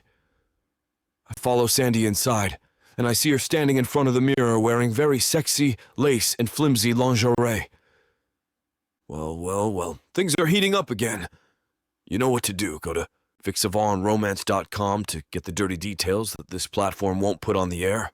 I know it sucks, but at least you can get a 40% discount with code VIXA40 to make up for it. Use it while it lasts, and apply it to every digital product in your cart. Back to the story. Chapter 20. Sandy. I lightly run my fingers along the furniture in our baby's room. I'm a little less than a month away from my due date, and I can't help but bask and anticipate her arrival. Pierce and the designer have done a dream of a job decorating. The walls are painted cream, blush, and gold. The overall effect is soft, understated, and feminine. We love our rough and tumble boys, of course, but the coming arrival of a baby girl stirs different feelings within me. Her walnut crib is varnished and painted cream, and a pale pink canopy in muslin drapes over it. Soft, thick carpet in dusky rose covers the whole floor of the room. My feet almost disappear in its plushness. Our boys' artwork adorns the walls. They so wanted to take part in decorating their sister's room. They helped choose her toys, too, even the pretty butterfly lamp on her nightstand. 2 big presents, wrapped and finished with ribbons, are laid on the side, ready for when she arrives. The boys excitedly chose the gifts themselves. It's been a year of wedded bliss, and things in our family have never been better. Miko is thriving under his new father's attention, and Joshua has really stepped up to the plate as a protective big brother. He enjoys cuddles and bonding moments spent with Mom. We received so many gifts from our guests at the baby shower. We almost didn't need to buy much for her arrival. Until now, I remember and feel incredibly blessed as I remember the love from all our family and friends. I feel a little contraction tighten my abdomen, and I reach my hand down to rub it. Shh, baby, it's okay. Mommy's here, I soothe. I make it a point to talk to my baby every day. I used to do the same for Miko when I was carrying him. Another contraction comes, this one a little harder than the previous. Sandy? I hear Pierce's excited voice looking for me. The boys are chattering together, but both echo the same question. Mommy? In here, I say, just as another contraction comes. Just a minute. I look at my watch to check the time between contractions. I've been having Braxton Hicks since the 2nd trimester, and I don't want to jump the gun in case these turn out to be a false alarm. I take small steps toward the door, one hand rubbing my belly and the other against my back. My stomach protrudes a good foot in front of me. Pierce, I call out weakly as another intense cramp hits. I think this is it. The baby is coming. I hear a small pop just as I step out into the hallway. A second later, a small gush of water soaks my underwear and wets the floor. Pierce? I yelp. Pierce, the boys and Laura all come running toward me. They see the puddle on the floor and me with my pained expression arrested in the middle of the hall. The baby's coming, I announce. Pierce turns pale at the news. What? But she's not supposed to come for another month. 2 weeks, I tell him. I don't think she knows that. She wants to come now. Pierce turns even paler. I face the boys and tell them, Mommy and Daddy have to go to the hospital now. Remember how we explained we'll have to go there so the doctors and nurses can help bring your baby sister out into the world? Will you be okay, Mommy? Joshua asks fearfully. Of course I will. I suppress a groan.